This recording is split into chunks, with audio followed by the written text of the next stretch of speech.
There is a phrase that Plato wrote over 2,000 years ago, and to this day, no one has been able to explain it completely. He told the story of a vast island, more powerful than any empire, wiser than any civilization, and said that it disappeared into the sea in a single day and a terrible night. Then, when he was about to reveal why that happened, when the text was approaching the heart of the mystery, Plato simply stopped writing. The sentence dies in the middle. The dialogue remains unfinished forever, and no one ever knew if he couldn't finish or if he didn't dare. Hold that image, one of the greatest philosophers in history retreating before the very story he was telling. Now fast forward 2,000 years, a cramped house in a grey city in the Netherlands, a man bent over a table, slowly turning a glass disc against a wheel, shaping lenses for microscopes and telescopes, instruments made to see what ordinary eyes cannot reach. The glass dust he breathes in every day is devouring his lungs from the inside, and he knows it. Each lens he polishes brings him a little closer to death. But he continues, because for this man, seeing clearly is worth more than living long. His name is Spinoza, and he spent his entire life doing, with his mind, exactly what he did with glass, removing layer after layer of illusion, superstition, comfort, until the naked reality appeared on the other side, even if that reality was unbearable to face. What he found on the other side of the lens was something that terrified kings, rabbis, and popes. He concluded that there is no God separate from the universe, watching from above, punishing and rewarding. He concluded that God is the universe, the infinite totality of everything that exists, functioning according to eternal and necessary laws, without miracles, without chosen ones, without exceptions. A God who neither loves nor hates, because he is the very order of things. A God that can be understood just as one understands a theorem, but never implored. For saying this, he was cursed by his own people, had his books burned by Christians, and his name turned into a synonym for danger for generations. But here is what almost no one realizes. The two stories, that of the island that sank and that of the man who polished lenses to death, are connected by a thread that official history cut. Because the civilization that Plato described was not powerful only in ships and gold, it was powerful in knowledge. According to the oldest fragments, that people would have understood the divine nature of the cosmos with a clarity that no later culture ever achieved. They did not worship the universe. They understood it, just as Spinoza would try to understand, alone, 2 millennia later. And then they disappeared. Stop and feel the weight of that. What would happen if a single man in 17th century Holland had realized that his most revolutionary philosophy was not in fact new? That he was reconstructing piece by piece a knowledge that had once existed, and that had been erased from the world so completely that only a legend remained, one that even Plato was afraid to finish telling. What would happen if Spinoza had understood that Atlantis did not sink out of pride, nor war, nor the wrath of offended gods, but because of the one thing he himself was doing at that moment, bent over his lenses, seeing too much, seeing too early, seeing too clearly? This is the suspicion we will follow together, from the first hidden fragments to the final conclusion, the suspicion that there is a limit to how much the human mind can comprehend of God before being destroyed by that understanding, and that two beings, separated by thousands of years, an entire civilization and a single solitary philosopher, came dangerously close to crossing that limit. One of them disappeared beneath the ocean. The other left 32 pages, a nearly consumed candle, and a question hanging in the cold air of The Hague. The polishing wheel still turns, the lens becomes transparent under his fingers, and through it we begin to see. Keep looking. The rain fell on The Hague as if the sky itself were trying to erase something. It was November 1676, and in the narrow streets of the Dutch city, water flowed from the slanted roofs, forming grey curtains in front of the closed windows. In one of those houses, modest with a narrow facade, nestled among others like it, a single light remained on upstairs. A candle. And bent over the table that this candle illuminated, a thin man with dark, deep eyes slowly turned a piece of glass against a polishing wheel. Baruch Spinoza was 43 years old and would not reach 45. He did not yet know this for sure, but his body already did.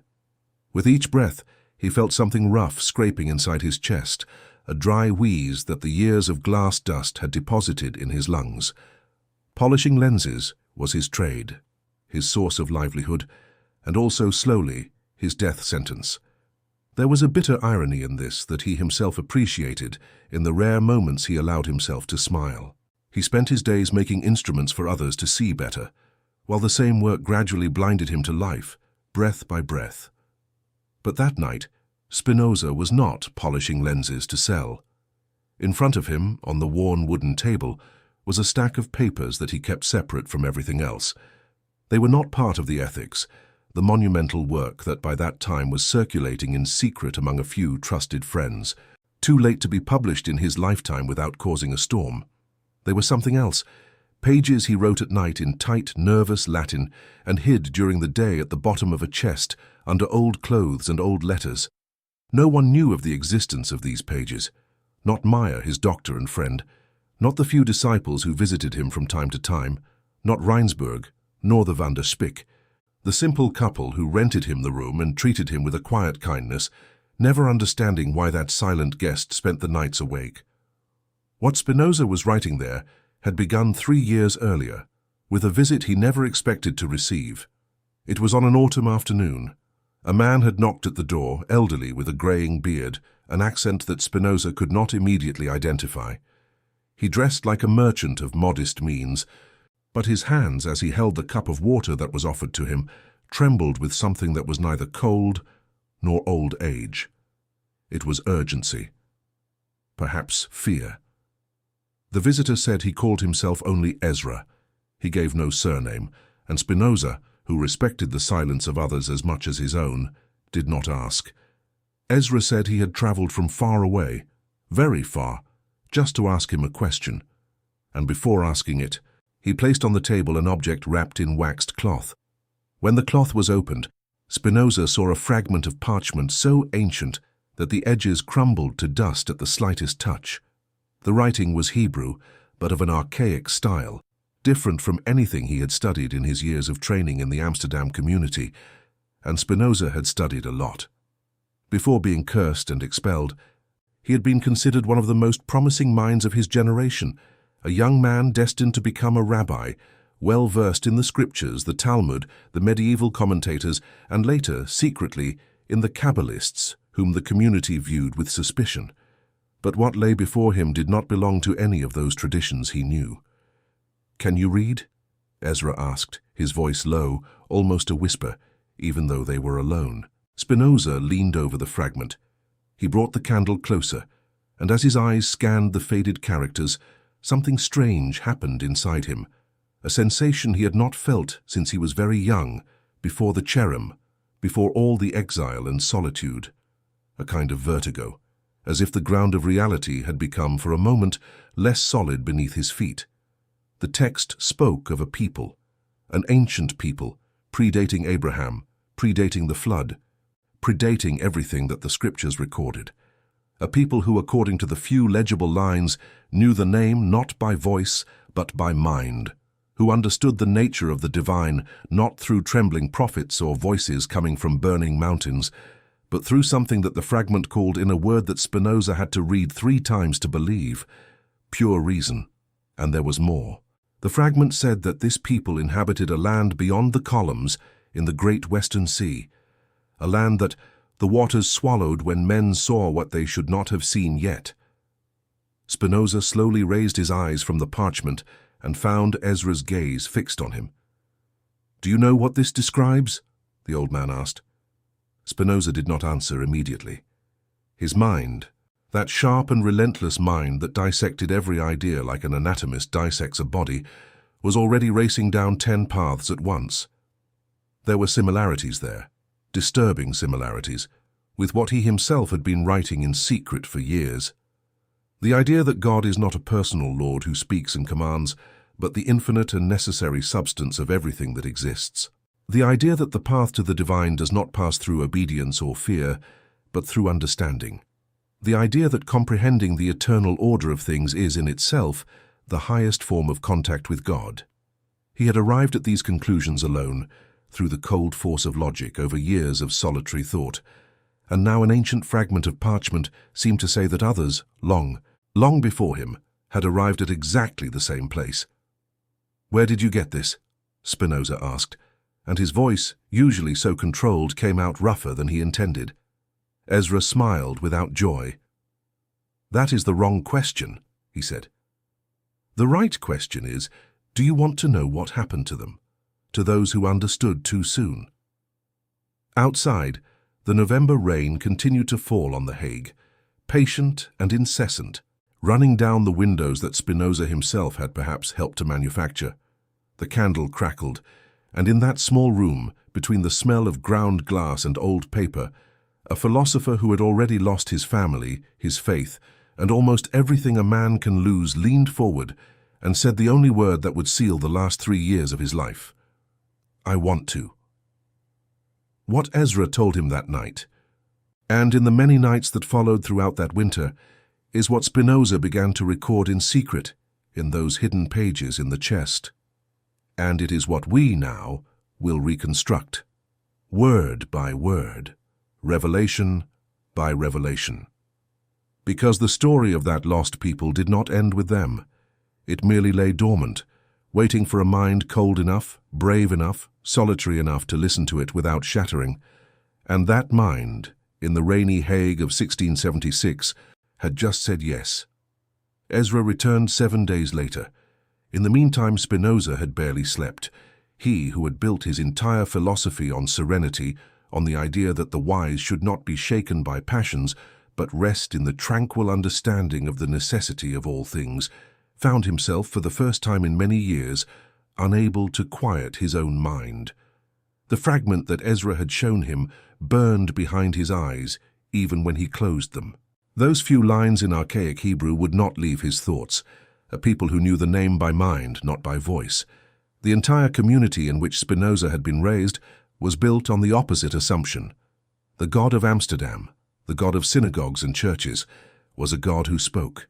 He had spoken to Adam in the garden, to Noah before the waters, to Abraham under the stars, to Moses in the midst of fire. The entire religion was a vast record of divine voices giving orders, making promises, demanding obedience, and man's duty was to listen and obey. But Spinoza, long before Ezra knocked at his door, had silently concluded that this image was an illusion, a projection of human fears and desires onto the empty face of the infinite.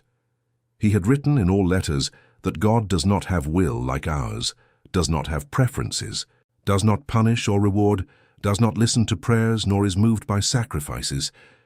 God is the necessary order of being, and understanding that order is the only true way to love him. A love he called, in an expression that would transcend the centuries, the intellectual love of God.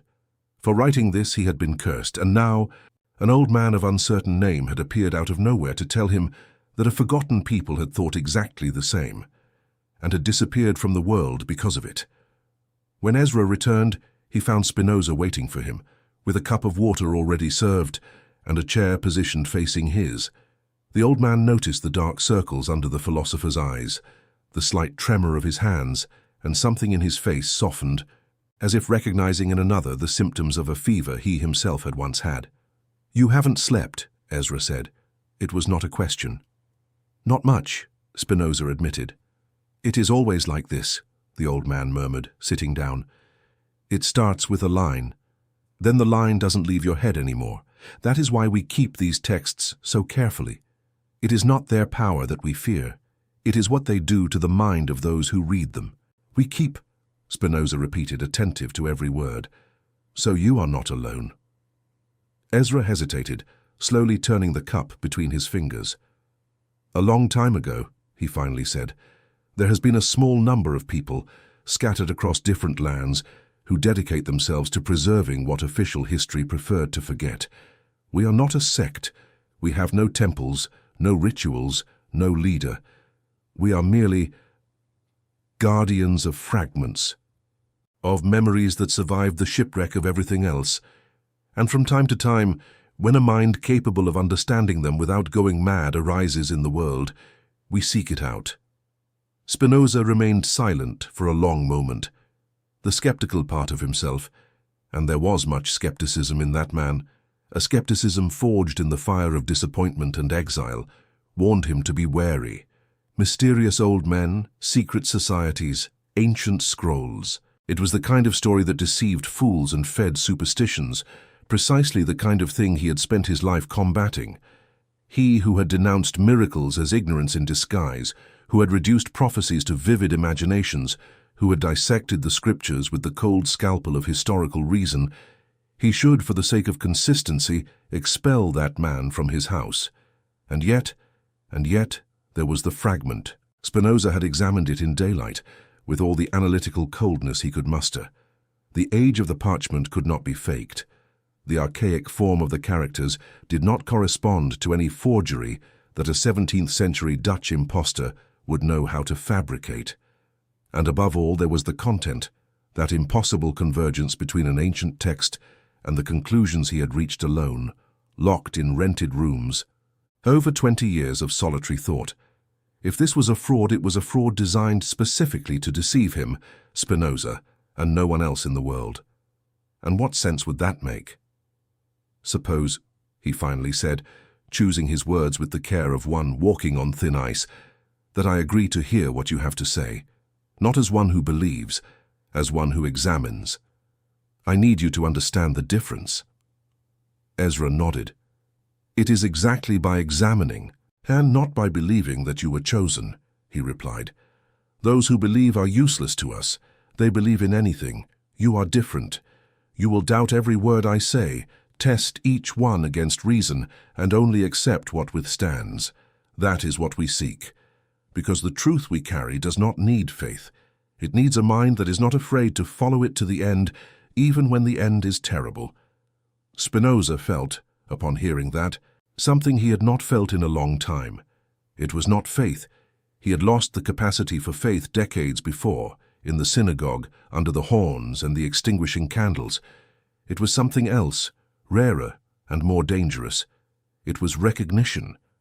That strange old man was describing unknowingly the exact method by which Spinoza had lived his entire life. Doubt everything, test everything, accept only what withstands reason, no matter the cost. That was how he had lost his religion, his family, his place in the world, following the truth fearlessly wherever it led him, even when it led him to absolute exile. And if now that same disposition was leading him to the edge of something much greater than he had ever imagined? Then begin, Spinoza said, and there was in his voice a new firmness, almost feverish. Tell me about them, about this people beyond the columns, about what they understood, and about how this destroyed them. Outside, the rain had finally stopped. A fine mist rose from the wet streets of The Hague, and the silence of the night was so complete that the two men could hear the crackling of the candle and the brushing of their own breaths. Ezra set down the cup. He moved his chair closer, and in the dim light of that room that smelled of glass and old paper, he began to speak. In the beginning, he said, there were no temples, there were no priests, there was no fear of the sky. There were only men and women who looked at the world and understood it. Here I take a brief pause in the narrative to speak directly to you, who are watching. If you have made it this far, it is because something in this story has touched that part of you that is not satisfied with easy answers. The part that has always suspected that official versions hide more than they reveal. And I wanted to ask you a question here before we move on to what Ezra will reveal. In your opinion, what could a people have understood about God so early in human history that it became too dangerous to survive? Write in the comments. I read every response, and the ideas that appear there are often deeper than any book. Spinoza discovers in the last nights of his life changes everything. Subscribe to the channel now. Not everyone has the patience for a story that demands thinking, but you do. So be part of this small circle of minds that prefer the hard truth to easy comfort. The candle is still lit. Let's continue. In the beginning, Ezra repeated, as if the very word required care. There were no temples, and that is what no one can imagine today, because we are all born into a world already full of altars. Think, philosopher, can you conceive of an entire civilization, powerful, populous, advanced, that has never raised a single sanctuary to a single god? Spinoza leaned a little forward. I can conceive, he replied, but I have never seen. All the nations of which there is knowledge, without exception, have built gods in their image. Egyptians, Greeks, Romans, the peoples of the scriptures. Where there are men, there are altars. It is almost a law of human nature. It is a law of human nature afterwards, Ezra said, and the emphasis on that last word lingered in the air, after their fall. What I came to tell you, Baruch Spinoza, is that there was a before. There was a time when there existed a people who did not need gods because they had something better. They had understanding. Ezra extended his hand into his coat and withdrew a second object, also wrapped in waxed cloth. This time it was not parchment. It was a thin plate the size of an open hand, made of a dark material that Spinoza could not immediately identify. It was neither stone, nor metal, nor fired clay. It had a matte, almost liquid sheen even in the dim light of the candle, and on its surface were engraved signs that were neither Hebrew letters nor Greek, nor of any alphabet that Spinoza knew. They were, he realized with a shiver, something closer to geometric figures. Circles within circles, lines crossing at precise angles, proportions that his mind, trained in mathematics, recognized almost immediately as intentional, calculated, exact. Don't try to read, Ezra said, watching the philosopher lean over the plate. It is not a language, or rather, it is a language, but not the kind you know, that people did not write to tell stories. They wrote to demonstrate. Each of these figures is what today you would call a proof. Spinoza suddenly raised his eyes. A proof of what? Of the structure of things, Ezra replied. Of the necessary order that sustains everything that exists. They did not say God is this way or God wants that. They demonstrated the nature of what is eternal, just as a geometer demonstrates that the angles of a triangle sum to 2 right angles. For them, the divine was not a being to whom one implores, it was a truth to be understood. And that understanding, philosopher, that understanding was their entire religion. The only one they had. The only one they needed. The room fell silent. Outside, a dog barked in the distance, and then there was nothing. Spinoza looked at the plate in his hands with an expression he could not describe, because what Ezra had just said was not new to him. It was a perfect description, almost word for word, of the method he himself had adopted in the ethics, the work that at that very moment lay unfinished in a drawer just a few steps away. Spinoza had written his entire philosophy more geometrico, in the manner of geometers, with definitions, axioms, propositions and demonstrations, just as Euclid had done with the figures of space, not because it was a stylistic whim, but because he believed, with all the strength of his conviction, that this was the only way to speak of God without falling into superstition, demonstrating, not proclaiming. And now an old man was telling him that a people predating all known history had made exactly the same choice. This cannot be authentic, Spinoza said, but his voice lacked conviction. It was the objection of a man trying to defend himself against something he already felt to be true. Or, if it is authentic, there must be another explanation, perhaps someone. Perhaps these objects were made to resemble what I write. Perhaps you know my work and— Your work has not yet been published, Ezra interrupted calmly. You yourself keep it secret out of fear. How could I have copied it onto a plate older than the pyramids? No, philosopher. The explanation is the reverse, and you have already understood it, though you still resist it. You are not imitating an ancient text. You have rediscovered, alone with the strength of your own reason, a truth that was once known. That is why I am here. That is why we seek you. Because in 20 centuries, you are the first to come so close to reconstituting what that people knew. Spinoza felt his heart race, something that, for a man so dedicated to mastering his passions, was in itself disturbing. He placed the plate on the table with an almost reverent care, as if touching it for too long might burn him. If what you say is true, he spoke slowly, then that people achieved a clarity that humanity took millennia to even begin to recover. An understanding of the divine free from fear, from superstition, from idolatry. He searched for the word. An illumination of pure reason. He paused. And then you tell me they disappeared, that the waters swallowed them. That is what I do not understand, Ezra. If they were so wise, if they understood the truth that all the prophets and priests since then have sought in vain, why did they perish?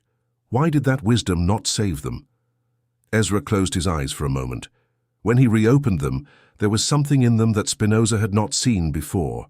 A shadow, a weight, the weariness of one who carries an answer he would prefer not to know. That, the old man said, is the right question. And it is the most dangerous question a human being can ask. He leaned forward, and his voice dropped to almost a whisper. You presume, philosopher, that wisdom saves, that understanding the truth makes us better, stronger, more secure. That is what everyone presumes. That is what sustains every school of philosophy, every academy, every library. But what if it is wrong? What if there are truths that the human mind can reach before it is ready to bear them? What if there is a limit, not imposed by any jealous God, but by the very nature of things, to how much we can understand of God without being destroyed by that understanding? Spinoza did not answer. He could not. Because deep in his relentlessly logical mind, a gear had just shifted, and he realized, with a chill running down his spine, that that question was nothing mystical. It was, in fact, perfectly rational, terribly rational. You are saying, he murmured, that they were not punished for knowing too much. You are saying that knowledge itself was the cause. I am saying, Ezra replied, that there is a difference between a truth and the capacity to survive it, and that people crossed that difference. They understood the nature of God with total, absolute clarity, without veils. And no human society, philosopher, none, neither the wisest, nor the justest, nor the most powerful, can look directly into that face and remain standing. The candle flickered. A drop of wax ran down the side and hardened in the cold air. And Spinoza, the man who had dedicated his entire life to seeking precisely that total clarity, felt, for the first time, something very close to fear. After Ezra left that second night, Spinoza could not work. He sat at the table, picked up a half-finished lens and the polishing wheel, but his hands remained still. The question the old man had left behind occupied all the space in his mind, expelling any other thought. There is a difference between a truth and the capacity to survive it. All of Spinoza's philosophy rested on the contrary conviction. He had written, with serene certainty, that human freedom consists in understanding, that the more we understand the necessary order of things, the freer and happier we become, that the highest bliss of which a human being is capable lies in the intellectual love of God, in the clear and distinct knowledge of the eternal substance. For him, knowing was healing, understanding was liberating, ignorance was the only true slavery, and reason the only genuine salvation. And now Ezra had planted in his spirit a doubt that threatened to crack that entire foundation. What if there were a point, a threshold, beyond which knowledge ceased to liberate and began to destroy? What if the bliss he described were true only up to a certain height, like the air in the mountains, which sustains life until, far above, it becomes too thin and kills the climber who climbs too proudly? Spinoza got up and walked to the small window. The fog covered the streets of The Hague. Somewhere out there, behind those rooftops, thousands of people were sleeping, whose lives were sustained by certainties that he had demolished in his writings. The certainty of a God who listens, of a soul that lives forever, of a cosmic justice that rewards the good and punishes the wicked.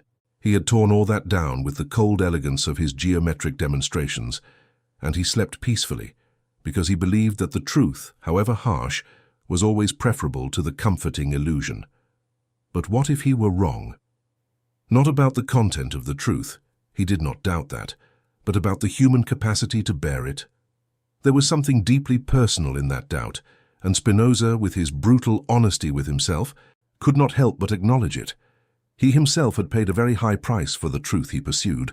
At 23, he had been torn from everything he knew. His sister had tried to deprive him of his father's inheritance. A fanatic had tried to stab him outside a synagogue, and Spinoza had kept for years the coat torn by the blade, as a reminder of what it costs to think freely. He had lived since then in rented rooms, without a wife, without children, without a homeland, without a people. He had refused a chair in Heidelberg to not compromise his freedom of thought. He had refused pensions and gifts from admirers to owe nothing to anyone. He had survived his own truth. But he had survived alone on the margins of everything, in an isolation so complete that few human beings had ever known it. And now Ezra suggested that this isolation was not an accident of his biography, but perhaps the only way a man could bear such clarity without shattering, removed from all untouchable, like a monk of a single-member order. And if an entire people had tried to live like that, not a solitary man, but an entire nation, with its families, its children, its passions, its ambitions, all exposed to the same absolute clarity that Spinoza could barely endure in his monastic solitude. What would happen to such a society? He returned to the table, and almost without realizing it, pulled out a blank sheet of paper. He dipped the quill, and began to write, not the ethics, not a letter, but the first lines of those secret pages he would keep in the chest, the record of what Ezra was telling him, and what he himself was beginning to think about it. "If bliss consists in the knowledge of God," he wrote in his cramped Latin, "and if that knowledge is difficult, as I have demonstrated, and rare as all that is excellent, then perhaps rarity is not merely an accident, perhaps it is a protection. Perhaps nature, in its necessary order, has arranged things in such a way that only a few, and only with great effort and great solitude, can approach that truth, precisely because a sudden and collective approach would be—" The quill stopped. Spinoza stared at the word he was about to write. Fatal. He recoiled from it, not out of fear of the word itself, but because if he wrote it, he would be admitting something that contradicted 20 years of his own thought. He would be admitting that reason, his silent goddess, his only faith, could kill. He left the sentence unfinished, and in doing so, a strange thought crossed his mind. Was he not repeating at that very moment the same gesture as Plato? The Greek had also interrupted his narrative of the sunken island right at the crucial point, leaving the dialogue suspended in the middle of a sentence, recoiling before the door he was about to open. He had always attributed this to chance, to old age, to death that interrupts all projects. But what if it were not chance? What if Plato had also arrived, by his own paths, at the same edge of the abyss, and had deliberately decided not to finish writing what he knew? Spinoza set down the quill. The thought was dizzying. Two philosophers, separated by 2,000 years, both stopping at the same sentence, both recoiling before the same revelation about the same lost people, as if there were at the heart of that truth something that language itself refused to carry to the end. He spent the rest of that night awake and did not write another word. He merely stared at the flame of the candle, letting his mind traverse, one by one, the implications of what Ezra had said. And the more he thought, the less he could dismiss it as fable. Because everything fit together with a coherence that frightened him. The universal absence of records about that people. The silence of the scriptures about what happened before the flood. The strange insistence of all human traditions to surround the divine with mystery, with veils, with prohibitions. "You shall not look upon the face of God and live," said Moses' own text. And if that prohibition were not the arbitrary order of a celestial tyrant, but the exact literal description of a real danger, "You shall not look upon the face of God and live," not because God forbids it, but because the human mind, upon looking, extinguishes. When the first grey of dawn appeared at the window, Spinoza finally fell asleep in his chair, his head drooping over his chest, his rough breathing whistling in his sickly lungs, and he dreamed, for the first time in many years, of the sea. A vast, calm sea, lead-coloured under a starless sky, and beneath the surface of that sea, lights, Rows and rows of ordered, geometric, precise lights, the lights of a sunken city that continued, even drowned, even dead, to shine with the cold perfection of a mathematical demonstration that no one remained alive to read. Ezra's third visit did not happen the following week, as Spinoza had expected. 15 days passed, then 20. And the philosopher, to his own surprise and displeasure, found himself anxious. He who had made the tranquility of the soul the very center of his ethics found himself looking at the door with each step that resonated in the street below, with each knock on the wood. The old man's absence was a form of subtle torture, because it left suspended in the air the most dangerous of questions. How can knowledge destroy those who attain it? During those 2.5 weeks of waiting, Spinoza did what he had always done in the face of any problem that troubled him. He worked it out with reason. He sat at the table after finishing the work with the lenses, pulled out the secret sheets from the chest and wrote, testing Ezra's hypothesis against everything he knew about human nature, about the scriptures, about the history of peoples. And the more he wrote, the more a terrible structure began to take shape before his eyes.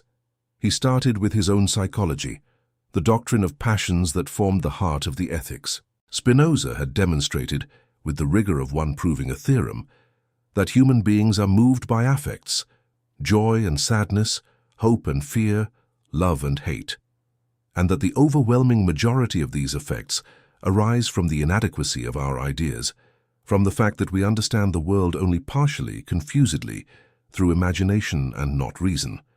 We fear because we do not understand the causes of things. We hope because we are ignorant of what is necessarily to come. We hate because we attribute to others a power over us that, examined clearly, dissolves. The passions, he had written, are the mark of our servitude, and reason, the path to freedom. But here was the point at which his own doctrine began to reveal a face he had never examined. If the passions arise from inadequate understanding, what binds human beings to one another? What makes a society function? Spinoza, honest to the bone, was forced to admit an uncomfortable truth. It was not reason. It was not clear knowledge. It was precisely the opposite. It was the affects, the shared fear that makes men unite against a common enemy, the shared hope that makes them build for the future. Love, pride, shame, ambition, devotion. It was these passions, all born of inadequate ideas, that wove the fabric of any human community. Religion kept peoples united, not because it was true, but because it offered hope and fear in doses that cemented obedience and cooperation. Laws worked not because men understood their justice, but because they feared punishment. The homeland, honor, faith, all of this examined coldly, revealed itself to be a structure built on passions, on inadequate ideas, on useful illusions. And it was then that Spinoza felt the ground give way beneath his feet. Because if a society remains cohesive through passions, and if the passions arise from inadequate understanding of things, what would happen to a society whose members all attained collectively adequate understanding, total clarity, knowledge without veils? The answer appeared before him with the inevitability of a geometric demonstration, and it was terrifying. It would fall apart.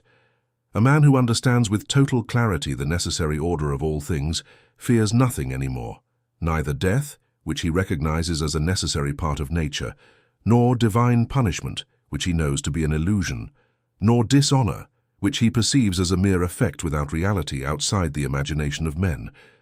But remove fear from an entire people, and what remains to keep them obedient to the laws? A man who understands that homeland, honor, and faith are constructs of the imagination will sacrifice nothing for them. He will not die in a war for a flag he knows to be an empty symbol. He will not work his whole life for a future he recognizes as indifferent. He will not submit to a ruler whose power he perceives as a mere human convention, but remove from an entire people the love of homeland, the willingness to sacrifice, the submission to order. And what remains to prevent society from dissolving into the indifference of thousands of serene sages, each contemplating eternity, none willing to plow a field, wield a spear, or obey a law? Spinoza set down the quill with trembling hands. He had spent his life arguing that reason liberates the individual, and it was true. He himself was living proof of that, a free man in his solitude. But what liberated the individual, he realized in that chilling moment, could dissolve society. A sage in the midst of a crowd of common men is a blessing. He uses his clarity to guide, to heal, to moderate the passions of others without losing the cohesion of the whole.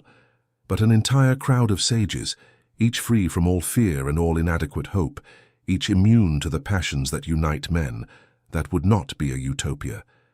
It would be the silent dissolution of everything that makes a crowd a people. So that was what Ezra had meant.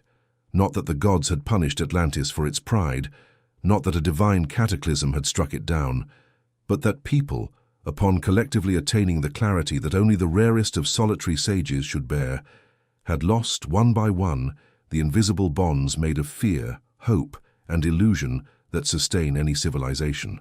And that a society without those bonds does not need any external catastrophe to perish. It simply stops holding itself together, the hands open, and the building, without the cement of passions, collapses upon itself. The sea that drowned it, Spinoza understood with a shiver, could very well have been literal, an earthquake, a wave, a geological sinking like those he knew had altered coastlines and swallowed islands throughout natural history. But the sea was merely the final instrument, the coup de grâce. The true fall had begun long before, from within, on the silent day when that people understood too much and discovered that they no longer had anything worth standing for. The water merely finished what clarity had begun. He stood up. He needed air. He opened the small window despite the cold, and the night fog of The Hague entered the room, damp and biting. Down below, the faint lights of some windows still burned, families gathered, merchants counting coins, mothers rocking children, men praying prayers that Spinoza knew were directed to a God who did not listen in the way they imagined. All that human life, warm and noisy and full of illusions, sustained itself precisely on the illusions he had spent his life dismantling. And for the first time, Spinoza wondered if he had been wise to write the ethics so clearly. He had always justified the difficulty of his work, the rigorous Latin, the arid demonstrations, the theorem-like structure that kept the common reader at bay, as a natural consequence of the subject matter. The truth is difficult and therefore rare, he had written, but now he wondered if that difficulty might not be, perhaps, something deeper than he had understood when writing it. A protection, a barrier erected by the very nature of things or by some obscure instinct of his own spirit, to ensure that total clarity remained accessible only to very few, one per generation, one per century, and never spread to an entire crowd at once, as if reason, to avoid becoming poison, needed to be served in drops. He closed the window. He returned to the table, and looking at the pages he had already filled with that terrible reconstruction, he felt the weight of a responsibility that had never touched him before. If he was right, if he and Ezra were right, then everything he had written, everything he had dreamed of publishing to illuminate humanity, carried within it a spark capable of igniting not only the torches of the inquisitors against him, but something much greater, the very fragile cohesion of human things. And yet, and here was the abyss within the abyss, he could not believe that the solution was silence. Recoiling before the truth, hiding what he knew, leaving men in their comforting illusions, that contradicted every fiber of his being. He hated superstition with a hatred that was almost the only intense passion he allowed himself. He had seen what ignorance did, the fanatics with knives, the bonfires, the curses, the religious wars that stained Europe with blood. How could he, knowing what he knew, choose to perpetuate the darkness? He realized he was trapped between two horrors. On one side, the horror of ignorance with its bonfires and fanaticism. On the other, the horror of total clarity, with its silent dissolution of everything that unites men. And between these two abysses, there was only a narrow, almost invisible path, and Spinoza spent the rest of that night trying to see it, the path by which a little reason could heal without excessive reason-killing. It was only at dawn, exhausted, with burning lungs and even more burning eyes, that he wrote on the last line of the page that night, a phrase that summed up everything and resolved nothing. Perhaps the truth should neither be hidden nor revealed, but dosed, and perhaps the greatest wisdom lies not in knowing, but in knowing how much others can know. Then he blew out the candle, and the darkness swallowed the room like a small Atlantis. When Ezra finally returned, it was on a December night so cold that ice formed lace on the window panes. The old man seemed more tired than before. His cough, Spinoza noticed, with the attention of someone who intimately knew the signs of the illness he carried in his own chest, had a damp, deep sound that had not been present in previous visits. Ezra refused the chair by the table and preferred to sit closer to the small brazier that warmed the room, extending his bony hands toward the embers. "You have been ill," Spinoza said. It was not a question. "We are all ill," Ezra replied with a half-smile. "Some just know it more precisely than others. You, for example." He glanced at Spinoza's chest as if he could see through it the slow destruction that the glass dust was causing there. "We both carry our end within our own craft. You, in the glass you polish. I, in the roads I have traveled for too long, carrying things too heavy for one man alone." There was a silence, broken only by the crackling of the embers. "While you were away," Spinoza said, "I did not stop thinking about what you told me, and I reached a conclusion that I would like to submit to your judgment." Ezra raised his eyes, and something ignited in them, a sharp, almost hungry attention. "Speak." Spinoza stood up and began to walk around the small room, as he always did when organizing his thoughts. And then he laid out, with the precision of someone presenting a demonstration, everything he had reconstructed during those weeks: the doctrine of passions, how the affects born of inadequate ideas cement human societies, and the inevitable conclusion that total clarity, achieved not by an individual but by an entire people, would dissolve the invisible bonds that keep any civilization standing. He spoke of the solitary sage who is a blessing and the multitude of sages who is a sentence. He spoke of the water that merely finishes what understanding begins.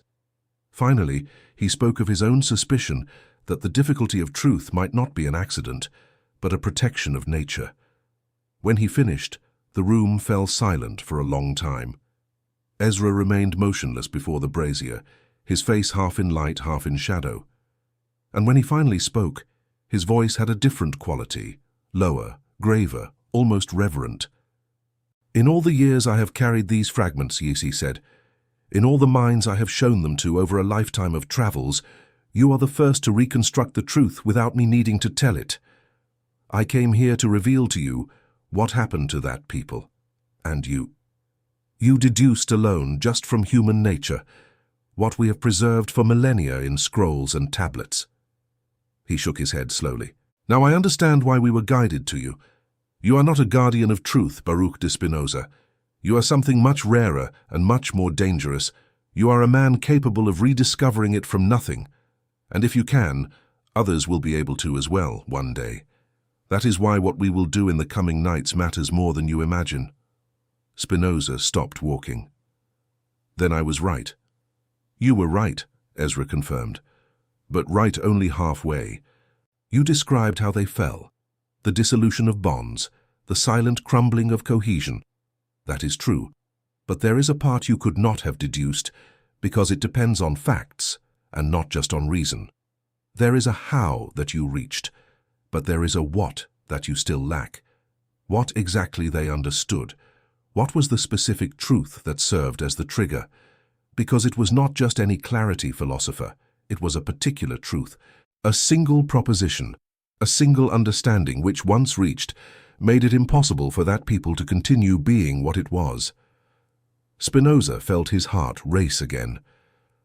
"And you know that truth?" Ezra did not answer immediately.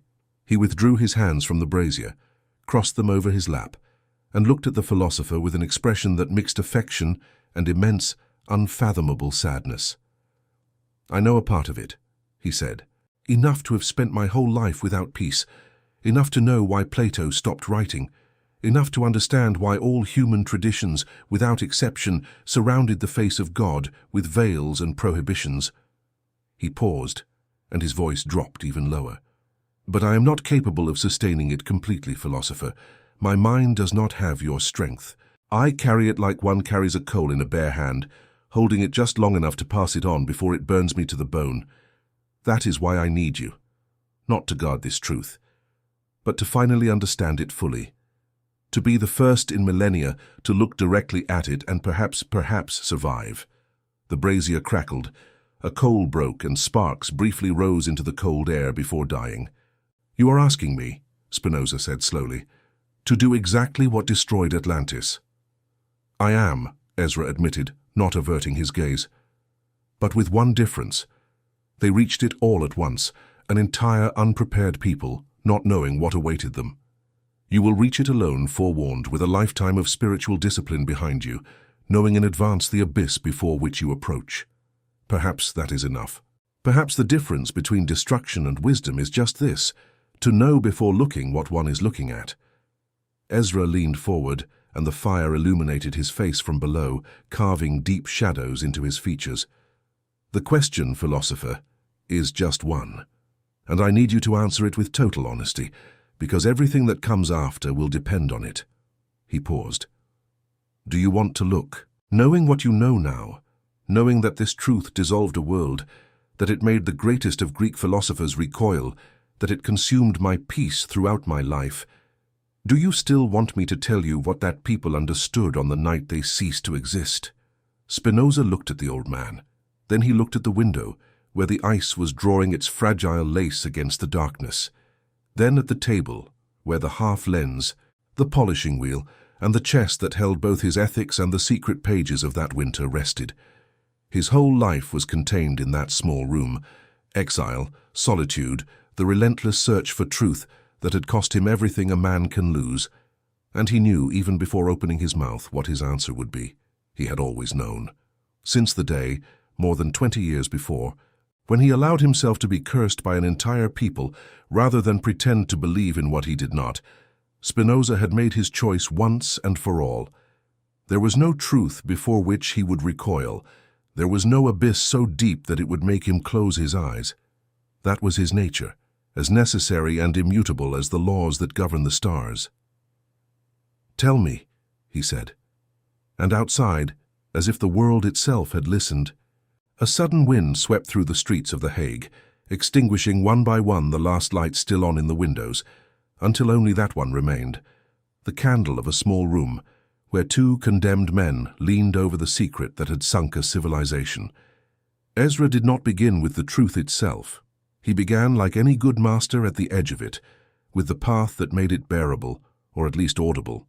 Before I tell you what they understood, the old man said, adjusting himself in the chair he had finally accepted, pulling closer to the table, I need you to understand who they were, not as you imagine an ancient civilization, with kings and armies and priests.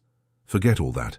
That people was different from anything that came before or after, and the difference lay not in what they possessed, but in how they thought. Spinoza pulled out a sheet and dipped the pen, ready to record.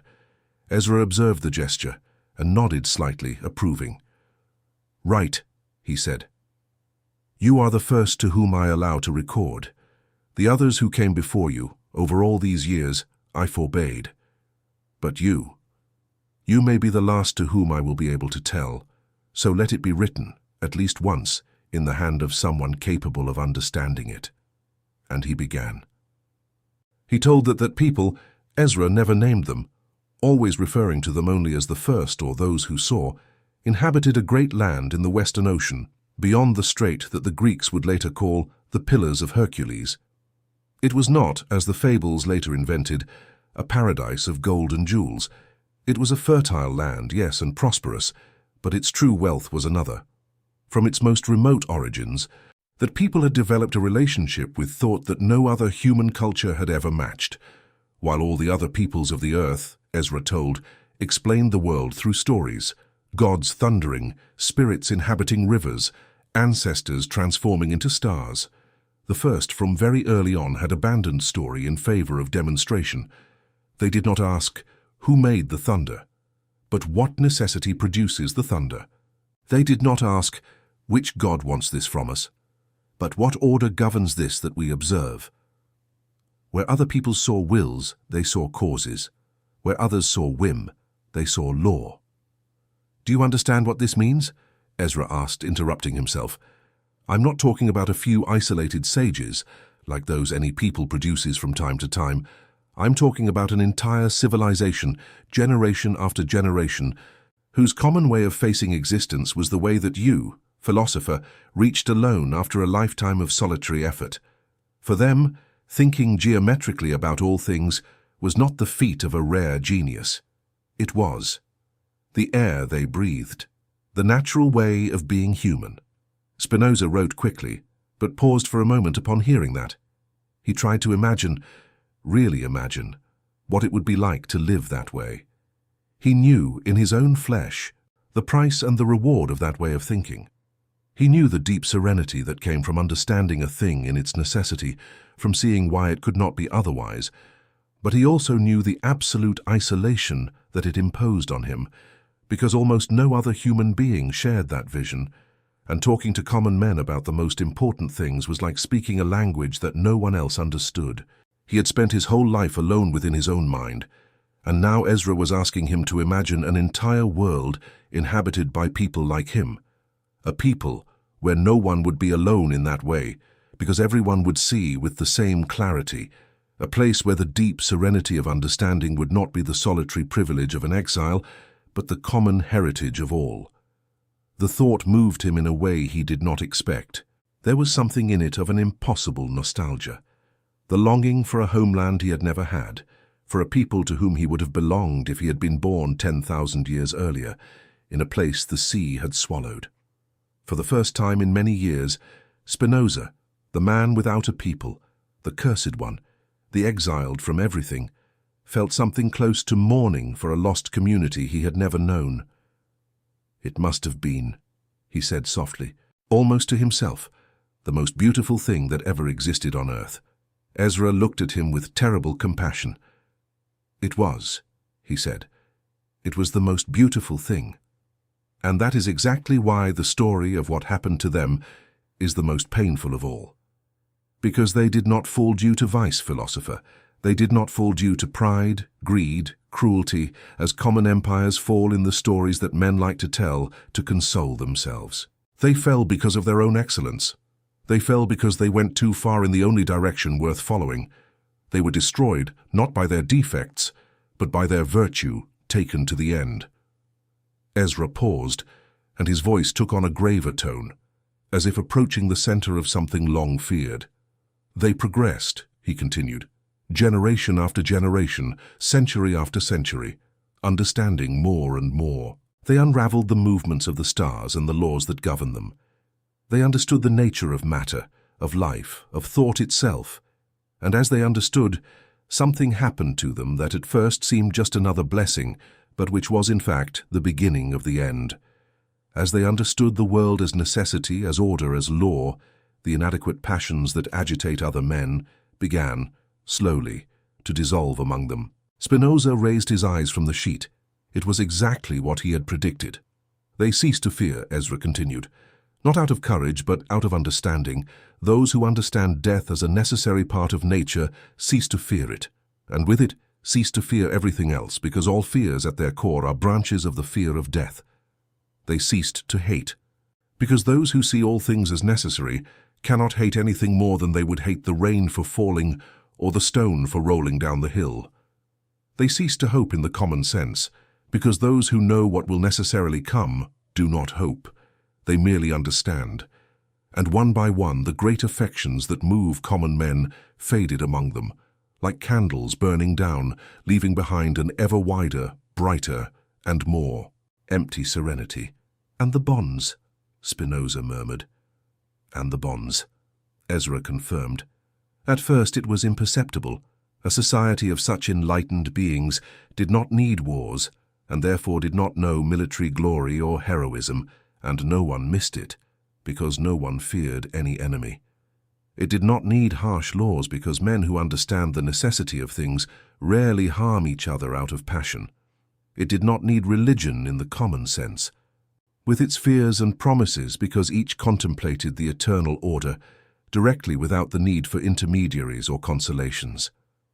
And all of this, philosopher, all of this seemed, for many generations, the highest possible achievement of humanity, a civilization of serene sages, without war, without crime, without superstition, each contemplating the divine face to face. Ezra fell silent for a moment. The brazier had dwindled to weak embers, and the only strong light in the room was now the candle on the table, illuminating the sheets covered by Spinoza's tight handwriting. "But there is one thing," the old man said, "that such a civilization loses, and that it does not realize it is losing until it is too late. One thing so subtle that none of the first in their immense wisdom saw it coming. One thing that you, philosopher, with all your reason, have not yet named in your pages, although you are circling around it like one circles around a well in the dark." Spinoza set down the pen. His heart was pounding. "What did they lose?" he asked. Ezra raised his eyes, and there was in them the moist shine of someone who arrives after a lifetime at the edge of the thing they most fear to say aloud. "The reason to continue," he said simply. The silence that followed was absolute. "Think, philosopher," Ezra continued, his voice now little more than a whisper. "What makes a man get up in the morning? What makes him plant a tree whose fruits he will not live to harvest, build a house for grandchildren yet unborn, write a book for readers who will only exist after his death? What makes men continue generation after generation, despite suffering, despite death, despite everything?" He paused. "It is not reason, Baruch. Reason, alone, naked, complete, gives no reason to continue. Reason contemplates, reason understands. Reason rests in the vision of eternity. But it is the passions, the love that wants to protect, the fear that wants to survive, the hope that wants to see tomorrow, the pride that wants to leave a mark, the desire that always wants more. It is they, and only they, that push men forward through time. It is the illusions that make us act. And a people that dissolves all its illusions dissolves along with them, the very engine that keeps it moving through history." Spinoza felt something cold run down his spine, for he recognized in Ezra's description a truth that his own philosophy touched, but had never dared to carry to that conclusion. He had written that reason should govern the passions. He had never written what would happen if reason completely eliminated them. "You are saying," he spoke slowly, "that they understood so much that they no longer had any reason to want anything." "I am saying," Ezra replied, "that they reached altogether the point where serenity becomes indistinguishable from surrender, to the point where understanding why everything is necessary imperceptibly transforms into having no more reason to do anything about anything. They did not kill themselves, philosopher. There was no visible tragedy, not at first. They simply stopped acting. Children were born in ever-decreasing numbers because bringing a life into the world is an act of hope, and hope had dried up. The fields were cultivated with less care because effort assumes that tomorrow matters more than today, and for them all moments were equally eternal and equally indifferent. Great works ceased to be initiated. Conversations became rarer, because what is there to say among beings who already understand everything?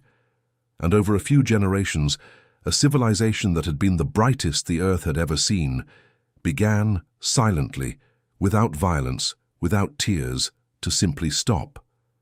The old man shrank a little, as if telling that cost him physical strength. "When the sea finally came," he concluded, "when the ground trembled and the waters rose and swallowed the land of the first in a single terrible night, there were, they say in the fragments, almost no one left who cared to flee. They found them, the oldest texts say, sitting, serene, with open eyes contemplating the necessary order of things, until the moment the water covered them. There was no panic. There were no prayers. There was no animal desperation to cling to life that any other people would have felt. They understood the wave that was killing them with the same serene clarity with which they had understood everything else. And understanding it, they found no reason within themselves to flee from it. The candle crackled. A long drop of wax flowed and hardened. "This," Ezra said, staring intently at Spinoza, "is the face of God without veils, philosopher. It is not a monster. It is not a punishment. It is total serenity. And total serenity for a human being is indistinguishable from the end of all will to live. That is why I told you there is a difference between a truth and the ability to survive it. because the truth those men reached was true, every word of it was true. And it was precisely because it was so perfectly true that no one who fully reached it ever had a reason to get up from the chair again. Spinoza remained motionless for a long time, the pen suspended above the sheet, the ink drying at its tip, because he had just understood why Plato stopped writing, and because he had just recognized with a silent and crystalline horror that the serenity that Ezra described, that vast, luminous, and empty peace, was exactly the same serenity that he, Spinoza, had proposed in the last book of his Ethics as the supreme good and the salvation of all men. That night, after Ezra left, Spinoza wrote nothing. He sat at the table for hours, motionless, the blank page before him, the quill resting beside the inkwell. The candle burned down almost to the end, and he did not replace it. He let the darkness creep into the room from the corners, slowly advancing over the walls, over the table, over his own hands, until only a small trembling circle of light remained around the dying flame, and he at its center, as motionless as the serene men Ezra had described, sitting with their eyes open, while the sea covered them. The question that paralyzed him was not the truth of the story. He had stopped, at some point during those weeks, doubting its veracity. The fragments, the plaque, the impossible convergence between what Ezra told and what his own reason had deduced, all of this weighed too heavily to be dismissed. But that was not what kept him still in the darkness. What paralyzed him was a question much closer, much more intimate, much more terrible. And me. Spinoza had written at the heart of his greatest work that the highest bliss of which a human being is capable consists in the intellectual love of God, in the clear and serene knowledge of the eternal and necessary order of all things. He had described the wise man as one who, understanding everything in its necessity, attains a peace that nothing can disturb, a tranquility of the soul that approaches eternity itself. He had offered this serenity to humanity as the greatest of goods, the ultimate end of all philosophy, salvation. And now Ezra showed him that this same serenity, taken to the end, achieved not halfway but wholly, not by a man but by a people, had been exactly what swallowed the brightest civilization in history, long before any sea did. Was he then offering poison to humanity under the name of salvation? Spinoza examined the question with all the coldness of which he was capable, and the coldness of which he was capable was immense. He was not a man to shy away from a conclusion just because it hurt him. He had spent his entire life following reason wherever it led him, even when it led him to exile, to solitude, to the curse of his own people. He would not recoil now in the face of the harshest of conclusions just because it threatened the work of his entire life. And, examining it with that coldness, he realized that there was a distinction, subtle but perhaps decisive, that Ezra had not made or had made without giving it all the emphasis it deserved. The first, the men of Atlantis, had achieved serenity collectively and unprepared. An entire civilization, sliding generation after generation toward total clarity, without anyone among them ever having seen the abyss into which they were slipping, precisely because there was no one among them from the outside, no one less wise, no one still caught in passions who could sound the alarm. The very universality of their wisdom had blinded them to the danger of it. It was like an entire people climbing a mountain in the fog, each trusting that the others knew where they were going, and all walking together, serenely, toward the precipice that none of them saw.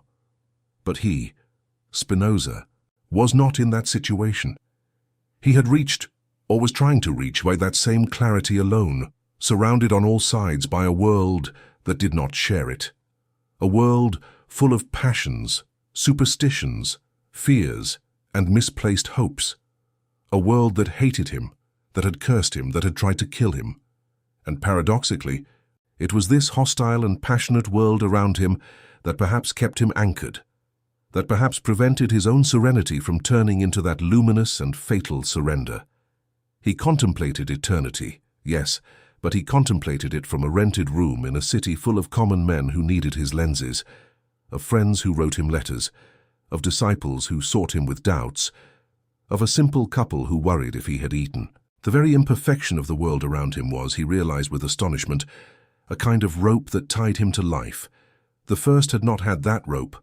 By dissolving altogether all passions, they had cut, without realizing it, the only cable that tied them to the will to continue. There was no foolish, passionate person left among them, no common man still taken by fear and hope to hold them when they began to let go. They all let go at the same time. Perhaps Spinoza thought that was the true lesson. Not that clarity is poison, but that total clarity, without any impurity to counterbalance it, without any residual passion to anchor the will, is incompatible with the continuity of human life.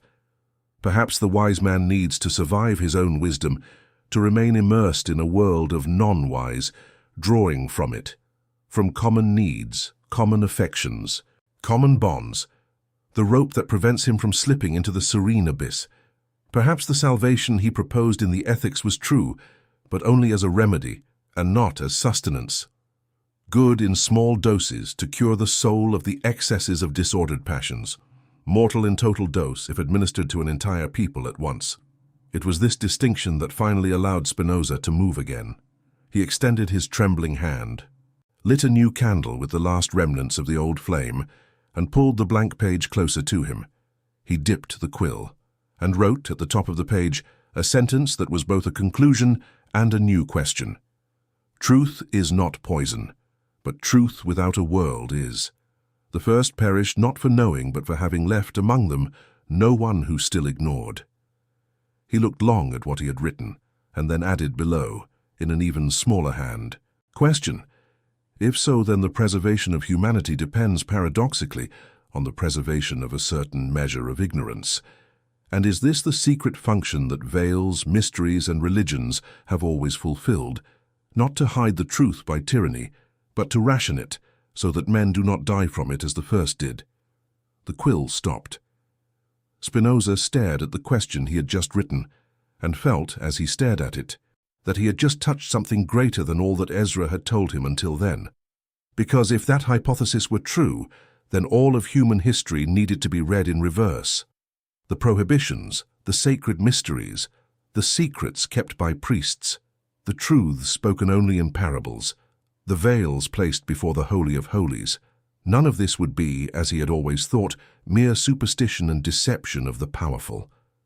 It would be, perhaps, an immense and ancient system of protection, a barrier erected over millennia by countless civilizations whose hidden purpose was to prevent humanity from making the same mistake as the first, to prevent the face of God from being seen without veils by many at the same time.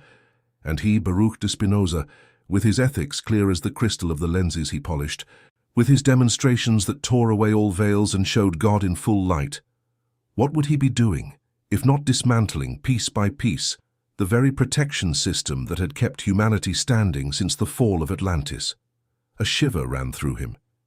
He had always seen himself as a liberator, the one who tears away the chains of superstition and frees men to the light of reason. But what if the chains were, in part, also a fence at the edge of a precipice, and if, by freeing men, he were unwittingly opening the gate to the same serene abyss that had swallowed the first? Spinoza abruptly stood up, the chair scraping against the wooden floor. He went to the window.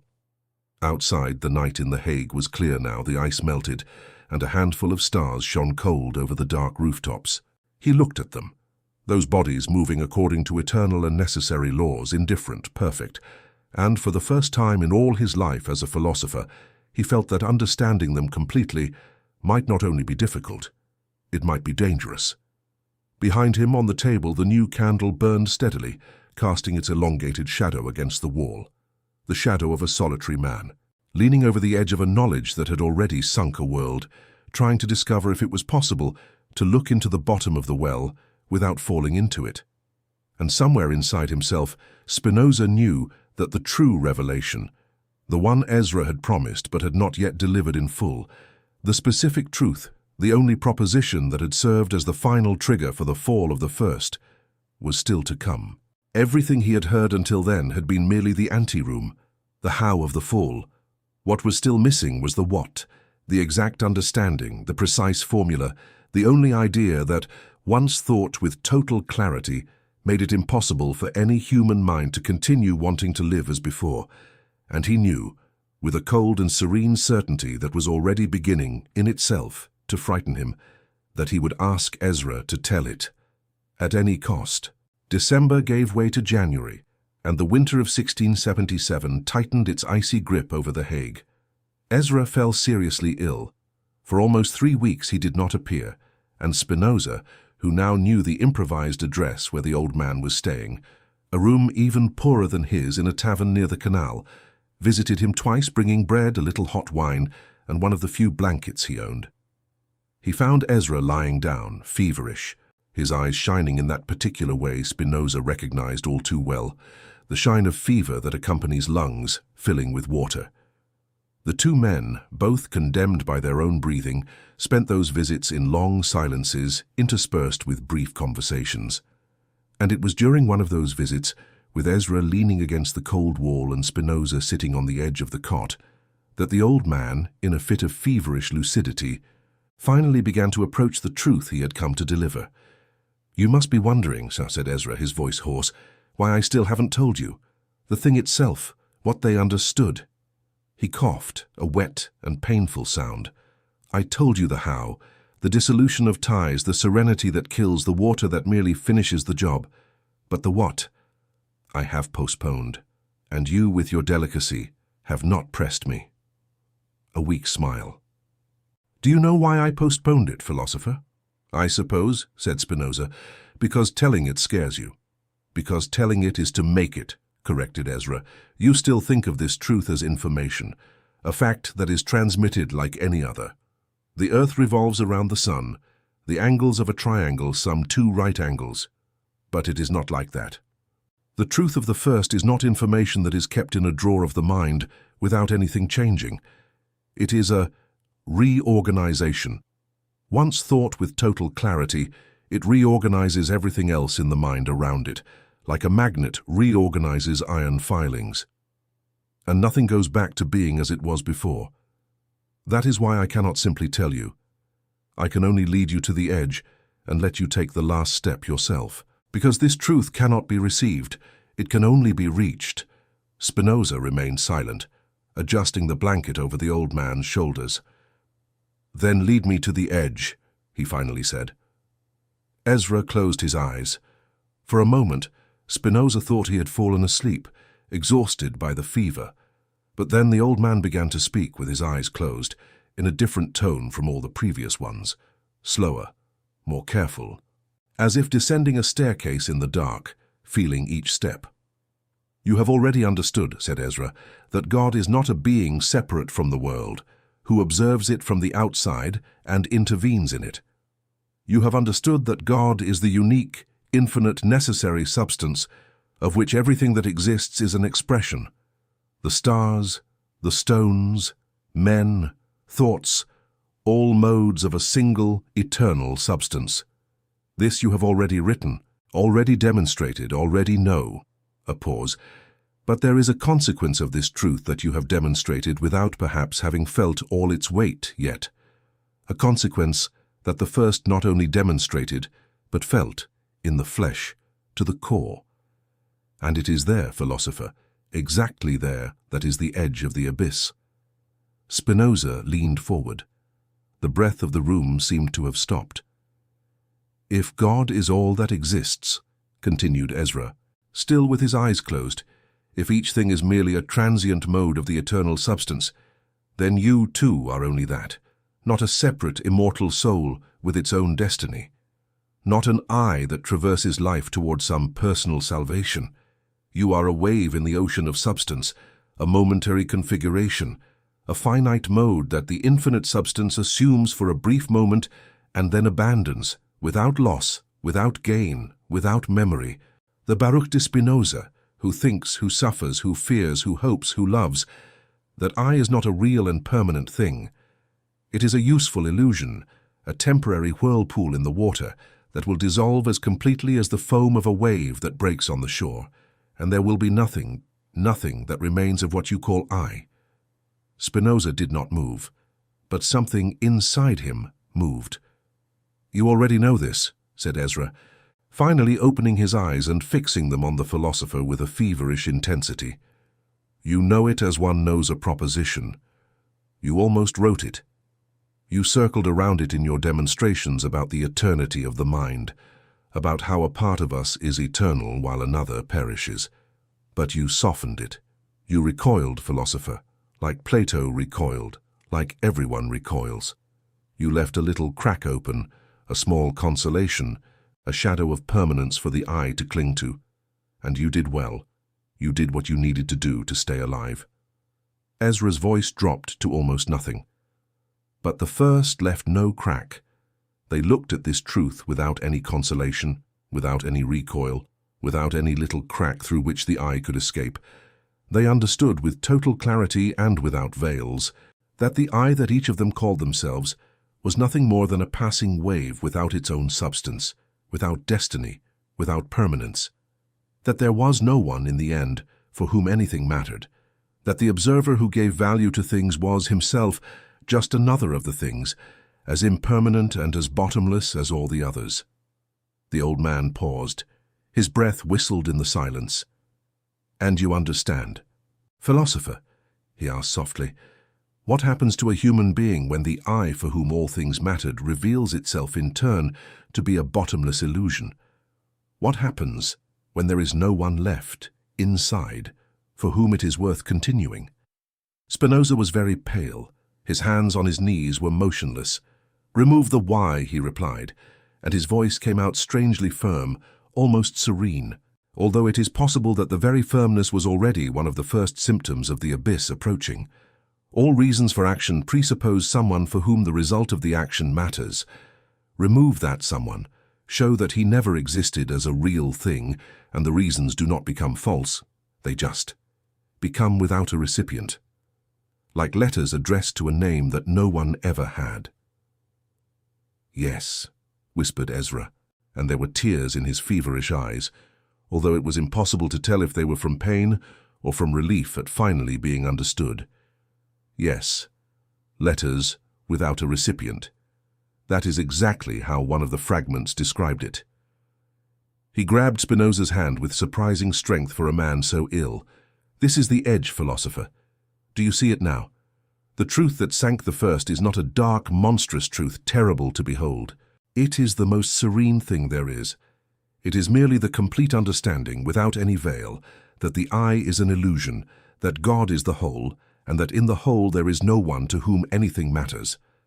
A luminous truth, peaceful, and absolutely incompatible with the continuation of human life, which sustains itself entirely on the contrary illusion, the illusion that I exist, that I matter, that things happen to me and are worth it for me." The room fell silent for a long, long time.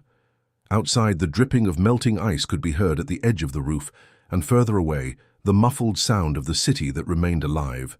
Merchants, carts, children, all those human beings moving through the world sustained by an illusion they had never examined, and which was, precisely, what kept them alive. Spinoza slowly stood up. He went to the small window of Ezra's miserable room and looked outside at the narrow street covered with dirty snow, without saying anything. The old man watched him from the cot, too weak to insist, having finally delivered the burden he had carried all his life. And Spinoza realized, looking at the snow, that he now carried that burden himself, that the edge was finally before his feet, that it was enough to take a single step, to think that truth not as a proposition, but to the bottom with total clarity, letting it reorganize all the iron filings of his mind, to discover whether he would be like Plato, who recoiled, or like the first, who fell, or if he would be perhaps something that had never existed before, a man capable of looking into the bottom of the well and remaining, still, standing. "Rest," he finally said to Ezra without turning around. "I will return tomorrow." But both knew that the true question was not whether he would return to the old man's room. It was whether he would return from where he was about to go. Spinoza did not sleep that night, nor did he try. He walked home through the frozen streets, and the Van der Spik couple, upon hearing him enter in the early morning, said nothing. They had long since learned to respect the strange hours of their silent guest. He climbed to his room, lit the candle, sat at the table. And there, in the absolute solitude of that January night, Baruch Spinoza did what no human being had perhaps done since the last night of Atlantis. Deliberately, with full awareness of what he was doing and the risk he was taking, he set out to think the truth that Ezra had delivered to him to the end. Not as one reviews a proposition from a book, but as one descends step by step into the darkness, the very staircase that had sunk a world. He began with what he already knew with absolute certainty, with the firm ground of his own philosophy. There is a single substance, infinite, necessary, cause of itself, God or nature. Everything that exists exists in it and by it. Nothing can be or be conceived without it. Particular things the stars, the stones, the animals, the men, are not independent substances, but modes, affections of the unique substance, ways in which the substance expresses itself. This he had demonstrated, and the demonstration was solid as granite. He went through it all again, each definition, each axiom, each proposition, and found no fissure. Then he descended to the next step. If particular things are merely modes, then he himself, Spinoza, this body that breathed with difficulty and this mind that now thought, was also merely a mode, a finite and transient expression of the infinite substance, not a created soul endowed with an individual destiny, walking through life toward personal salvation, not the creature of synagogues and churches, but a temporary configuration of the only substance, which the substance assumed for a few decades and then undid, as the sea undoes a wave without losing a single drop of itself. This he also already knew. This was also firm. And then he reached the step before which he had always hesitated throughout all his work, the step that Ezra had pointed out with painful precision, the I, that says I think, I suffer, I fear, I want. That invisible center to which all experiences seem to belong, that unique point of view from which the entire world organized itself, that observer for whom things were good or bad, desirable or fearful. This I, Spinoza forced himself to look it in the face without the comforting crack he had left in his writings. This I was not a thing. It was not a substance. It had no reality of its own. It was merely the way a particular finite mode of the substance represented itself, an idea that the body made of itself, a reflection, not a source, a whirlpool in the water that for a moment spins with enough force to seem a thing separate from the water, but which is, from beginning to end, just water spinning without any spinner behind the spin. There was no one behind the eyes. Spinoza felt, upon thinking this with total clarity, something that was neither fear nor joy nor any affection he could name. It was more like a bodiless vertigo, a fall that did not occur anywhere in space.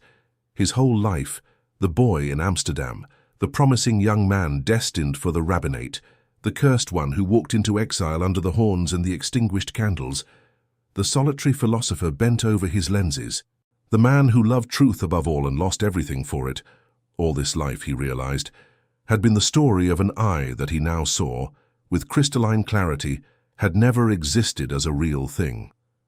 There was no Spinoza for whom this story had happened.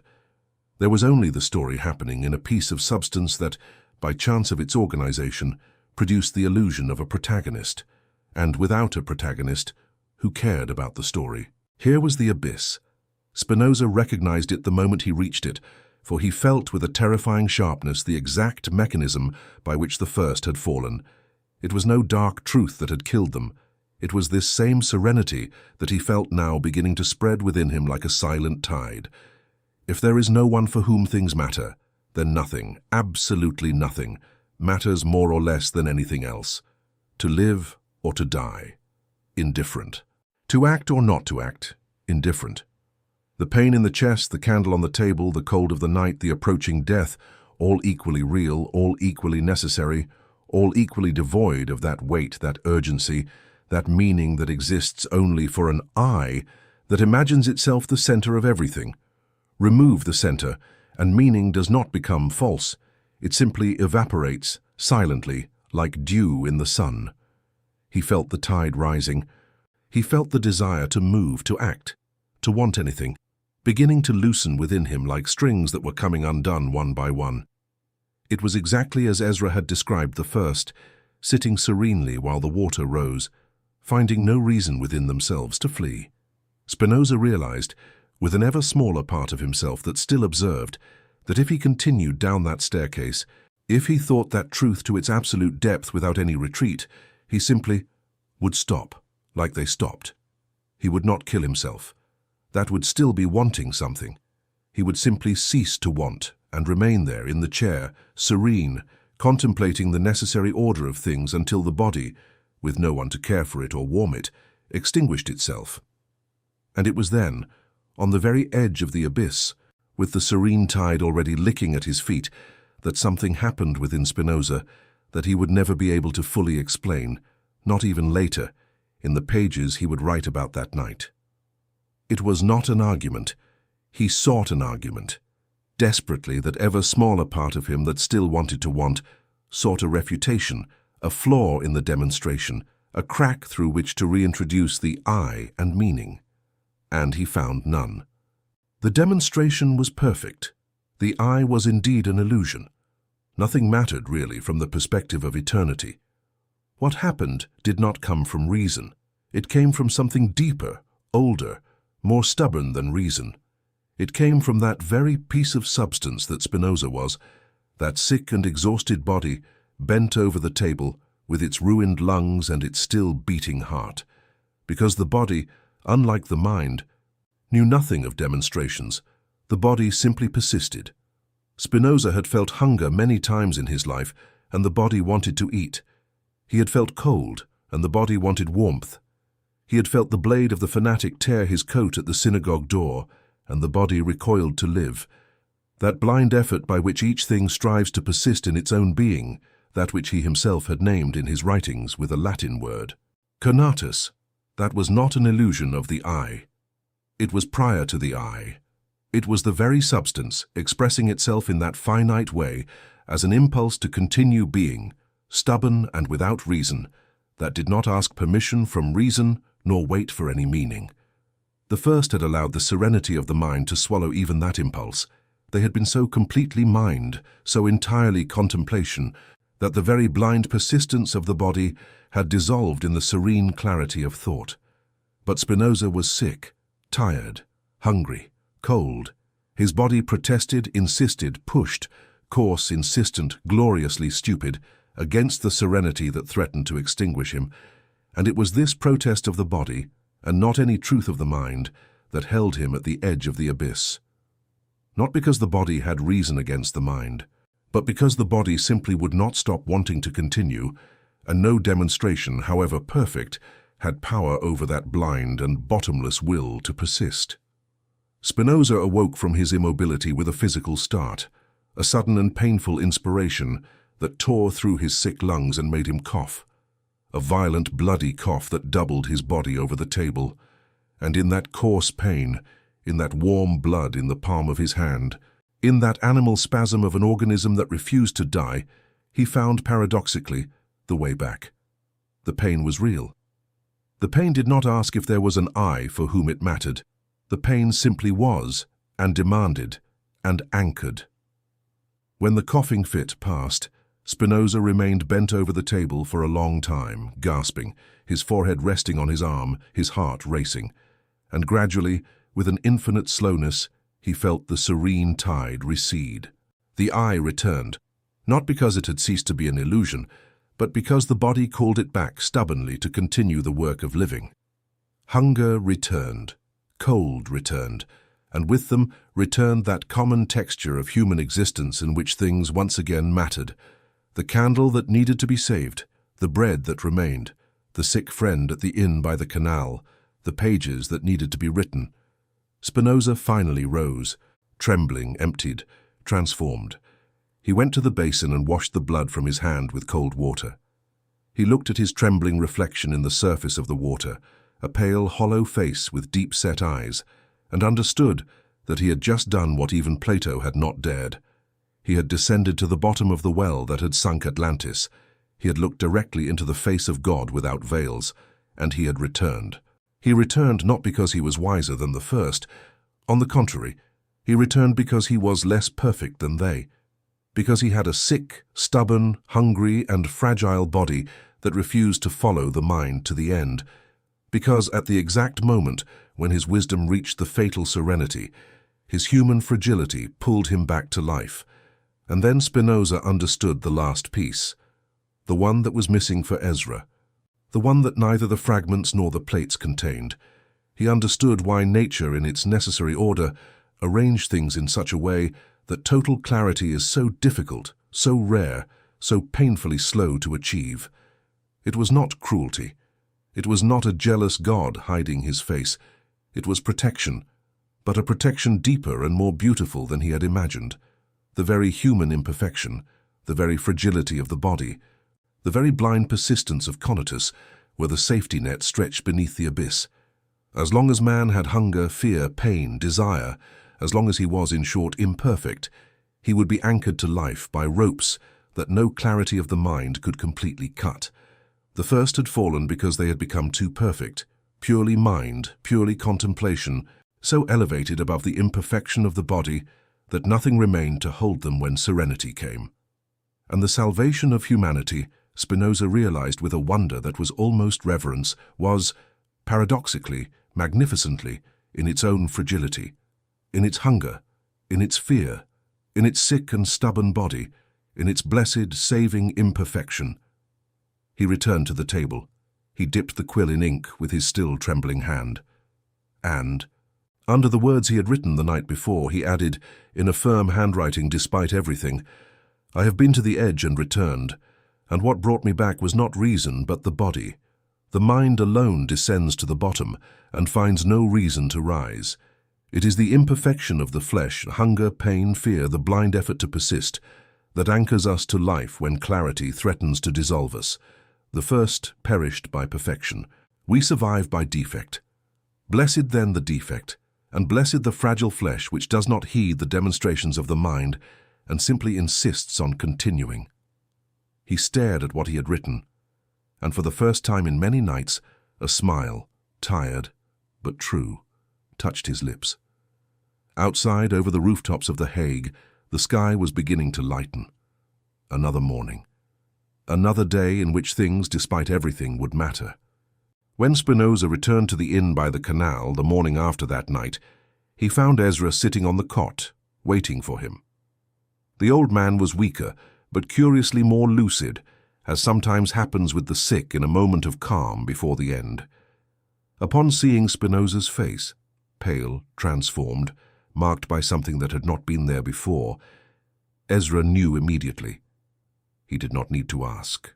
His eyes filled with an emotion so intense that for a moment he could not speak. "You went," he finally said in a whisper. "You descended." "I descended," Spinoza confirmed, sitting at the edge of the cot. "And returned." Ezra's voice trembled. "You are here. You returned. In all the years. In all my life, carrying this. I never knew. I never had certainty that it was possible to return." The fragments only speak of those who did not return. Plato recoiled before reaching the bottom. The others to whom I showed the texts over the decades either did not truly understand or understood just enough to be afraid and flee. But no one ever descended to the bottom and returned to tell me. He grasped Spinoza's hand. "How? Tell me, how did you return?" And Spinoza told him. He told about the serene tide, about the strings that were coming undone, about the edge where he almost stopped. He told how he sought an argument to save himself, and found none, because there was none. The demonstration was perfect. The I was indeed an illusion. Nothing mattered really from the perspective of eternity. And then he told what had brought him back, not the mind but the body, the cough, the blood, the coarse and stubborn pain of a sick organism that refused to follow the mind to fatal serenity, the blind conatus, prior to any I, prior to any meaning, that simply insisted on persisting without asking permission from reason.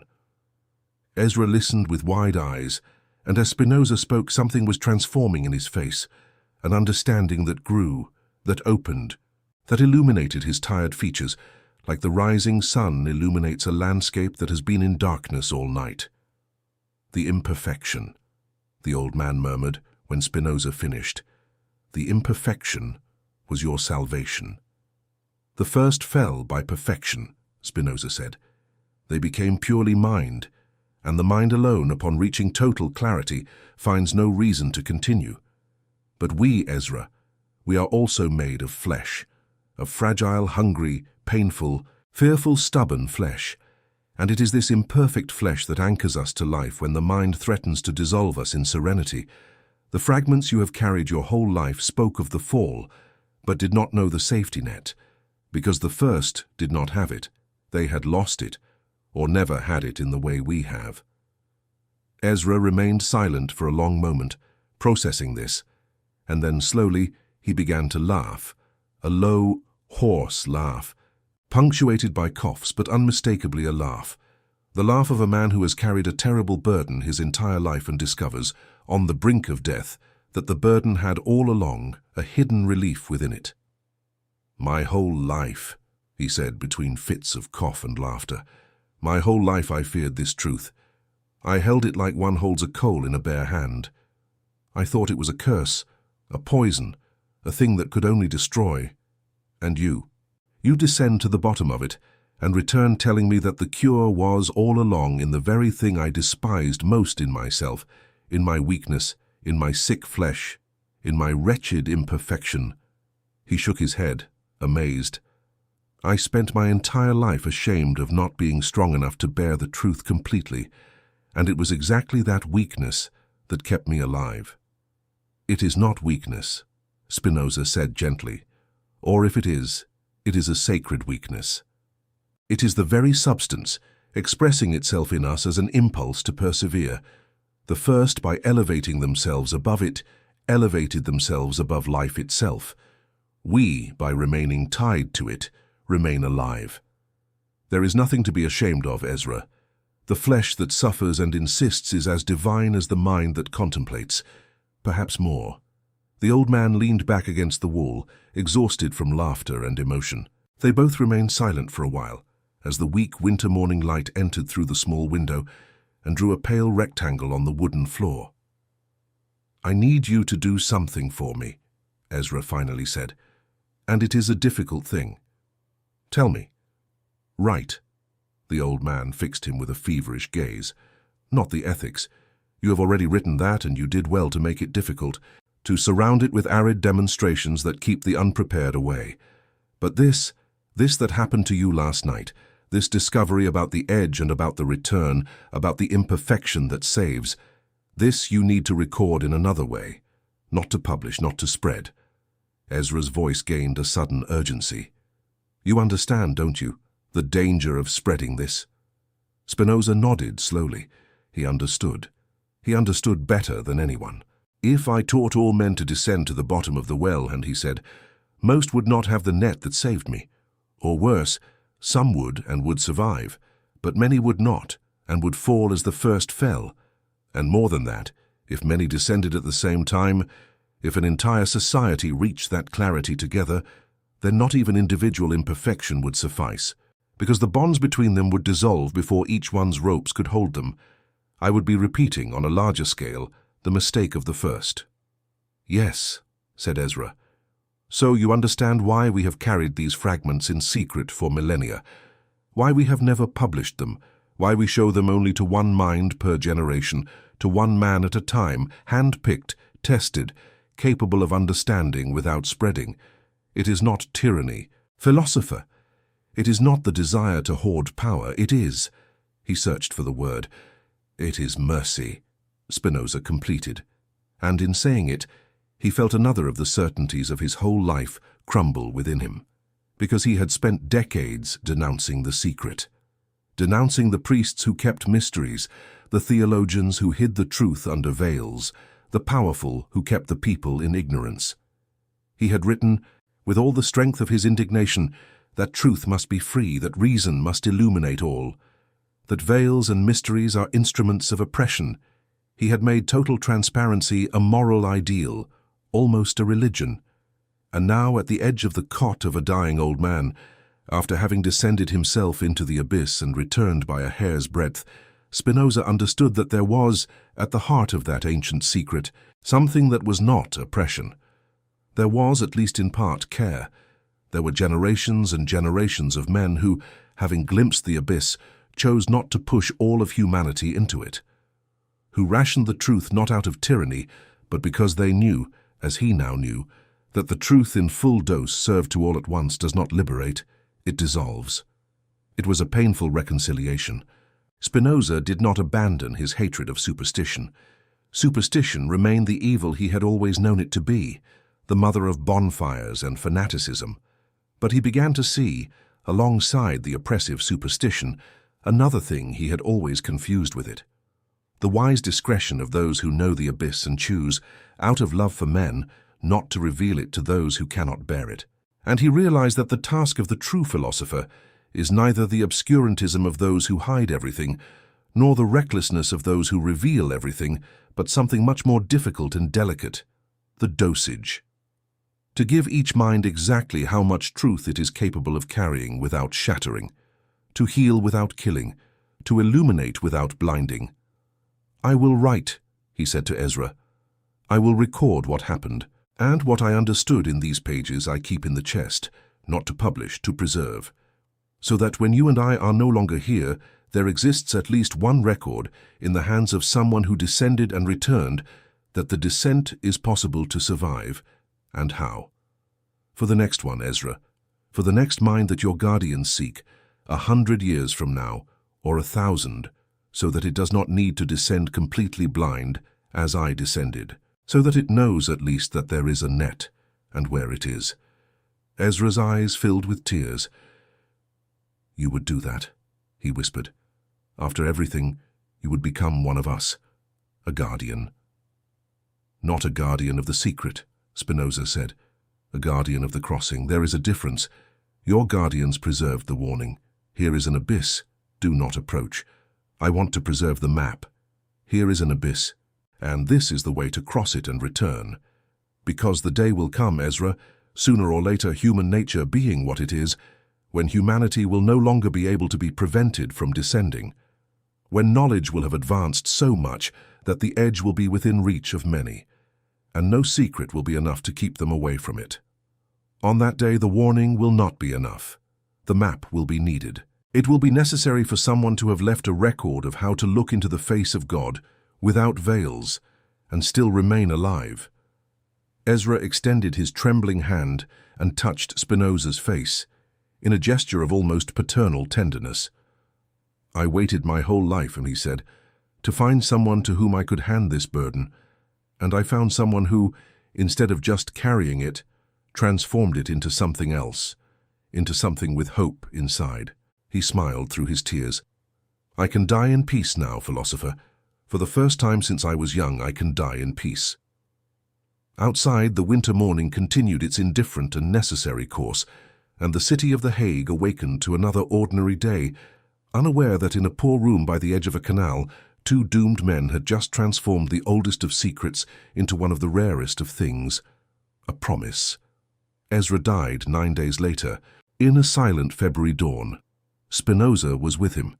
He had spent the last nights watching over him, taking turns with the innkeeper's wife, and was sitting at the edge of the cot when the old man's labored breathing grew slower, more spaced, until it simply ceased without drama, without agony, like a candle that goes out for lack of wick.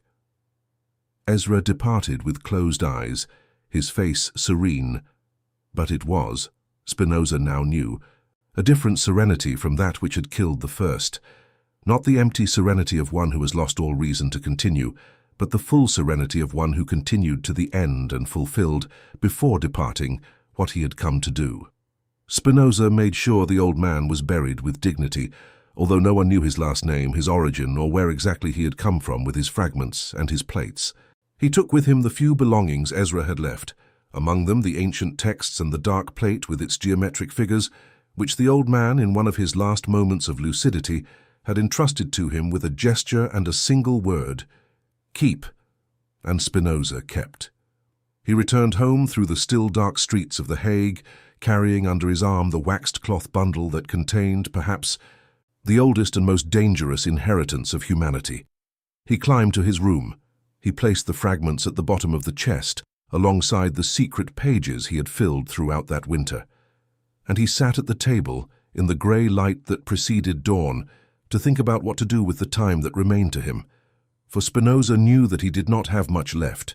His own lungs were in worse shape than Ezra's had been at the beginning of that winter.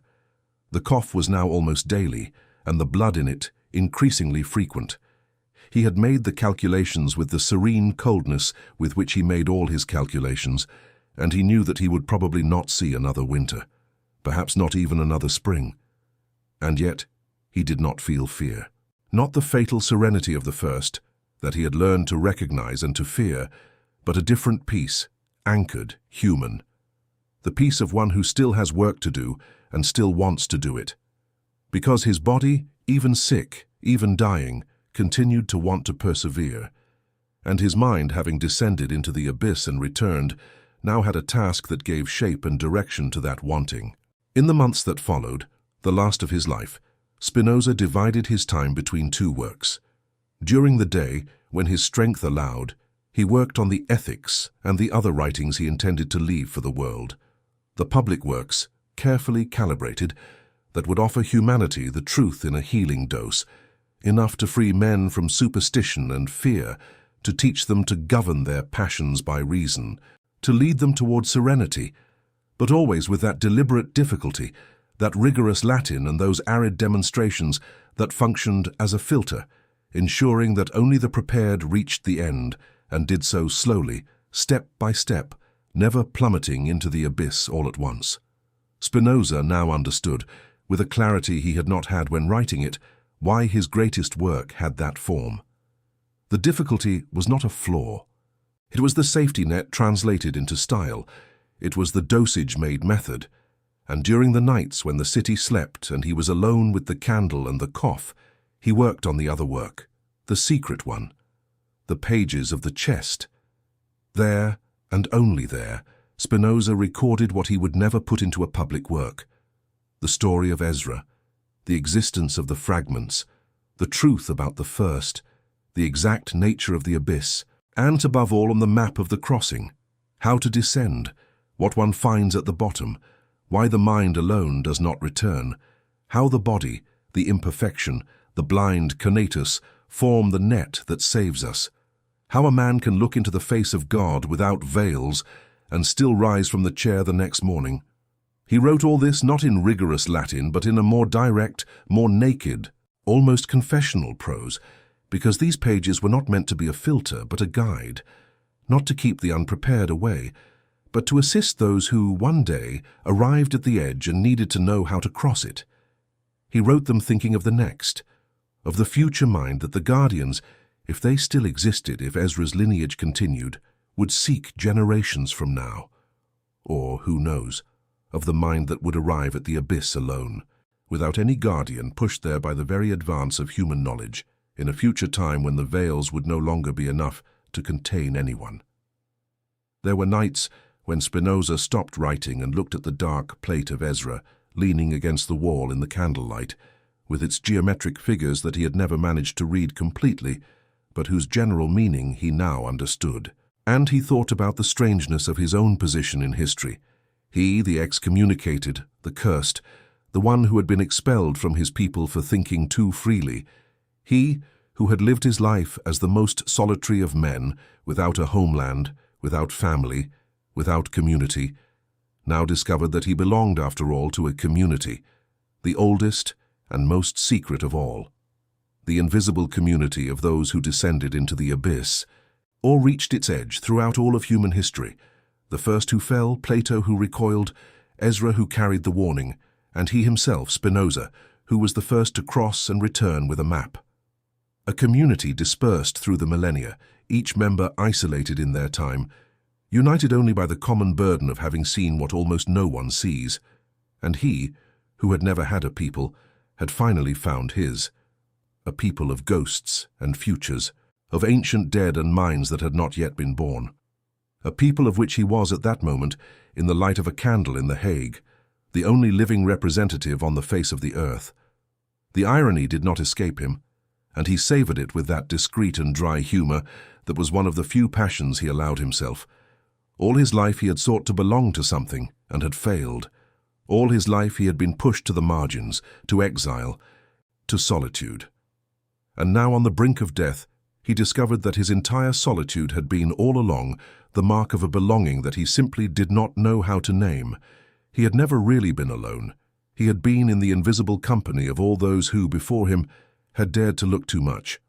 On one of those final nights, Spinoza wrote, in what would be one of the last pages of his secret record, a passage that summarized everything that winter had taught him. I believed throughout my life that solitude was the price of truth. Now I understand that it was the opposite. Solitude was the very form of the company that belonged to me.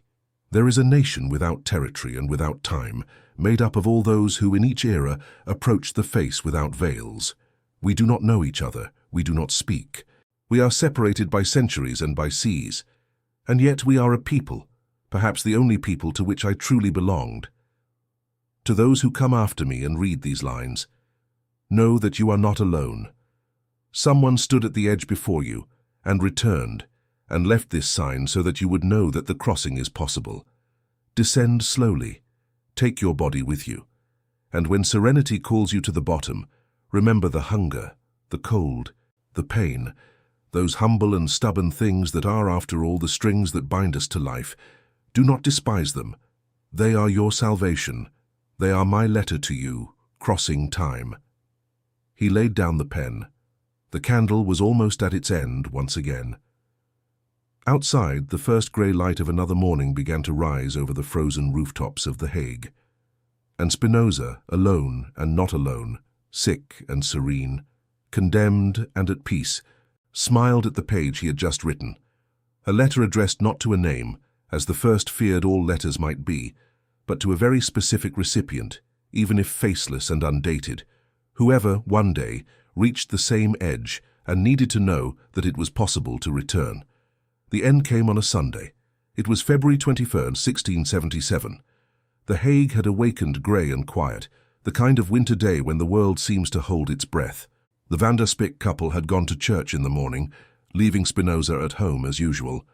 He never accompanied them, and they, with the delicacy they had always shown toward their silent guest, never insisted. Before they left, they noticed that he seemed weaker than usual, his breath shorter, but Spinoza reassured them with his usual serenity, and they departed. When they returned in the afternoon, they found him still standing, sitting in his chair, conversing calmly. He had come down to the lower floor and spent some time with them, talking about the sermon they had attended, asking questions with that genuine and non-judgmental interest he always showed for the beliefs of others.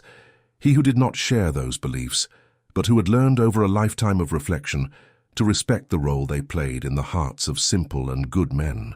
There was no sign of farewell in him that afternoon, no drama, no solemnity, just a sick man talking with the kind people who had welcomed him. The doctor, his friend, arrived in the early afternoon, called, some reports say, by Spinoza himself, who perhaps knew. The two were alone in the room for a few hours. No one knows for sure what they talked about, but it is known that Spinoza, serene until the end, showed no fear at all. In the afternoon, alone with his doctor friend while the Van der Spyck couple returned to their occupations, Spinoza's breathing became slower, more difficult, more spaced. And then, without fanfare, without visible agony, without a final word recorded for posterity, Baruch Spinoza died. He was 44 years old. He died as Ezra had died, with closed eyes, his face at peace. But Spinoza, who had spent that entire winter learning to distinguish the two serenities, would have wanted the world to know the difference. This was not the empty serenity of the first, the peace of one who has lost all reason to continue and simply lets himself be covered by the waters. It was the other, the full-anchored human serenity of one who continued as far as the body could take him, fulfilled what he had come to do, and only then, with the work finished and the letter written, allowed himself to rest. He did not dissolve into the abyss. He reached the end of the crossing on the other side, standing. What happened next is where the official story and the secret story part weighs forever. The official story is known. Spinoza's friends gathered his manuscripts and, still in that year of 1677, published his posthumous works, among them the Ethics, which he had never dared to publish in life. The work scandalized Europe, was condemned, banned, burned. Spinoza's name became, for more than a century, synonymous with atheism and danger, spoken in hushed tones, surrounded by horror. And yet, slowly, generation after generation, his philosophy penetrated human thought, shaping minds, opening paths, until, long after his death, Spinoza came to be recognized as one of the greatest philosophers who ever lived, the man who dared to think of God as nature itself, who freed countless minds from the chains of superstition, who offered humanity a path to serenity through understanding. All of this is true, all of this is in the books, but there is one detail that the books do not explain, and that only makes sense in light of the secret story. When Spinoza's friends rummaged through his belongings after his death, they found his desk, his letters, his philosophical manuscripts. They found the lenses he had polished, the tools of his trade. They found a lifetime reduced to a few simple objects, as befitted a man who had never wanted to possess almost anything. But they did not find the secret pages. They did not find the record of that winter, the story of Ezra, the map of the crossing. They did not find the ancient fragments, nor the dark plate with its geometric figures. A chest that the Vanda speaks remembered seeing in the room, an old chest where the guest kept papers, simply did not appear in the inventory of goods. Some assumed it had been sold along with other worthless objects in the days following the death to cover the small debts Spinoza had left. An old chest full of unintelligible papers in Latin. Who would give it importance? It would have been sold as what it appeared to be, trash. And here the secret story offers its only clue, the same clue with which this narrative began. Because according to the tradition that preserves it, 3 days after Spinoza's death, a buyer appeared, a man whom no one knew of uncertain origin, who specifically sought a chest of papers sold by the house where the philosopher had died. He paid for it without haggling, and he disappeared with it, never to be seen again in The Hague, a guardian, a successor of Ezra, a member of that invisible lineage that spans the centuries, collecting and preserving what humanity cannot yet bear. Coming, at the exact right moment, to seek the burden that Spinoza had finally recorded and transformed, the warning he had turned into a map, the secret he had filled with hope. That is why the secret pages are not in any library. That is why the ethics we possess, as revolutionary as it is, takes care to always keep a step short of the edge of the abyss, always leaving that small, comforting crack that Ezra had noticed, the little crack through which the eye can escape, the softening that keeps the reader safe. Spinoza did this on purpose. The ethics is the healing dose, calibrated to liberate without dissolving, openly delivered to the world. And the secret pages, the total dose, the map of the complete crossing, took another path, the ancient path, the path of the guardians, from hand to hand through time, always waiting for the one mind of each generation, capable of receiving them without shattering. If those pages still exist somewhere today, in a forgotten archive, in a chest that has crossed 300 years, passing from guardian to guardian, in the memory of a lineage that perhaps continues, no one can say for sure. Perhaps they have been lost, perhaps they have burned, perhaps they are, at this very moment, in a safe or on a shelf or in a hand that holds them while reading these very words.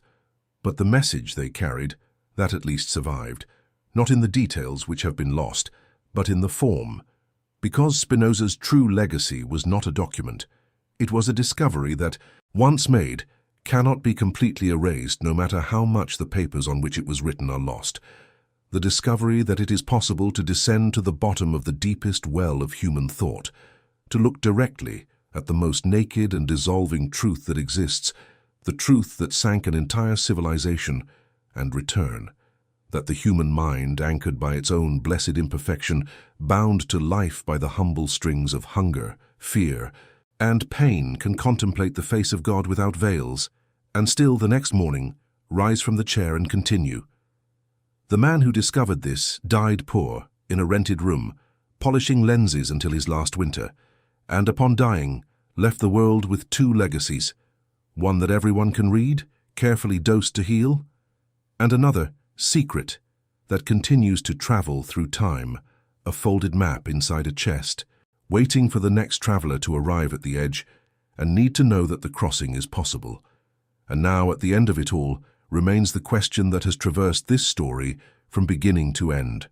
The question that made Plato stop writing and that consumed Ezra's peace for a lifetime. Why did Atlantis fall? We tell here an answer that history books do not tell. Not the fable of pride punished by the gods. Not the legend of continents swallowed by divine punishment. But something more subtle, more rational, and for that reason, much more disturbing. The hypothesis that people did not fall because of their flaws, but because of their virtue taken to the extreme. That they understood the ultimate nature of things, the nature of God, of the universe, of the very I, with such total clarity, so devoid of veils, that they dissolved along with their illusions the very impulse to continue existing. That perfect serenity and perfect surrender in the end become indistinguishable, and that the sea merely finished what clarity had begun. This is, it must be said honestly, a story. A narrative built around a real philosopher and his real ideas, but a narrative, not a documented account. Baruch Spinoza existed, and was indeed one of the greatest thinkers in human history. He was indeed excommunicated by his community at the age of 23. He did indeed polish lenses to live, and died indeed at the age of 44, probably from a lung disease exacerbated by the glass dust he breathed. He did indeed write an ethics in which he demonstrates in the manner of geometers that God and nature are one infinite substance, that the individual I is a transient mode of that substance, and that the highest bliss of man lies in the intellectual love of God, in the serene knowledge of the eternal order of things. All of this is real, and anyone can verify it. Ezra, the fragments, the plate, the connection to Atlantis, the secret pages, the guardian who bought the chest, all of this is invention, the fabric of fiction upon which we embroider the true ideas. There was to our knowledge no mysterious old man. Atlantis remains what it has always been, an allegory that Plato invented for his own philosophical purposes, and that human imagination, since then, has not ceased to populate with dreams. But there is a reason why stories like this touch us, and that reason is not fiction. It is that they give narrative form to a true, real unease that dwells in the depths of any mind that thinks with enough honesty. The unease that perhaps there are truths whose total understanding costs too much. That perhaps absolute serenity and the death of the desire to live are closer than we would like. That what keeps us moving through life, love, fear, hope, ambition, the desire to matter, perhaps rests at its core on a certain dose of necessary illusion, on the unexamined conviction that I exist and that things matter to me. The real Spinoza, the actual philosopher, came very close to that edge in his thinking. He demonstrated that the I is not a separate substance. He demonstrated that God does not listen to prayers, nor punishes or rewards. He demonstrated that all things follow from the divine nature, with the same necessity with which it follows from the nature of the triangle, that its angles sum to 2 right angles. And yet, and this is the most remarkable, the most human, the most beautiful about the real Spinoza, he did not conclude from this that life is not worth living. He concluded the opposite. He concluded that understanding the necessity of things frees us from unnecessary suffering, that loving the eternal order of the world is the greatest joy we are capable of, that the wise think of life, not death, and that human freedom consists in understanding. The real Spinoza, in other words, crossed the edge and returned, not with a secret chest, but with an entire philosophy that, read attentively, is exactly that. A map of how to look at the most naked truth about God, the universe, and the I, and still choose joy, active serenity, love of life.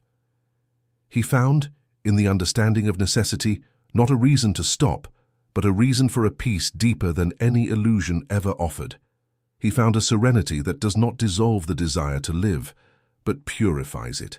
And that is Spinoza's true legacy, not a secret hidden in a lost chest, but a published work, available to anyone who has the courage and patience to descend it, step by step, to the end.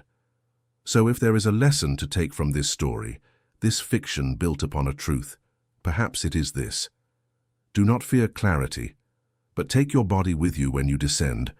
Do not despise what in you is fragile, hungry, fearful, stubborn, and imperfect, for it is precisely those humble things that keep you anchored to life when thought soars too high. The serenity worth having is not the one that extinguishes the desire to live, but the one that accompanies it. Not the peace of those who have given up, but the peace of those who understood and, understanding, chose to continue. The highest wisdom is not in seeing that nothing from the perspective of eternity matters. It is in seeing this, and still, the next morning, rising from the chair, lighting the candle, and returning to work, polishing one more lens, writing one more page, living one more day, not because reason demands it, but because life, stubborn and without reason, simply insists on continuing. And there is a silent greatness in that insistence that no demonstration can ever refute. The Atlantis of our story fell because it looked at eternity and forgot to keep breathing. Baruch Spinoza looked at the same eternity and kept breathing until the last breath his poor lungs allowed him.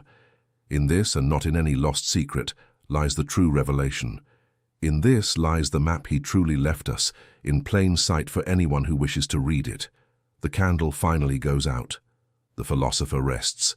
But the letter he wrote, the true one, the one in his works, continues addressed to you, crossing 300 years of silence with a single message on the back. It is possible to see everything and still live. Descend slowly and return.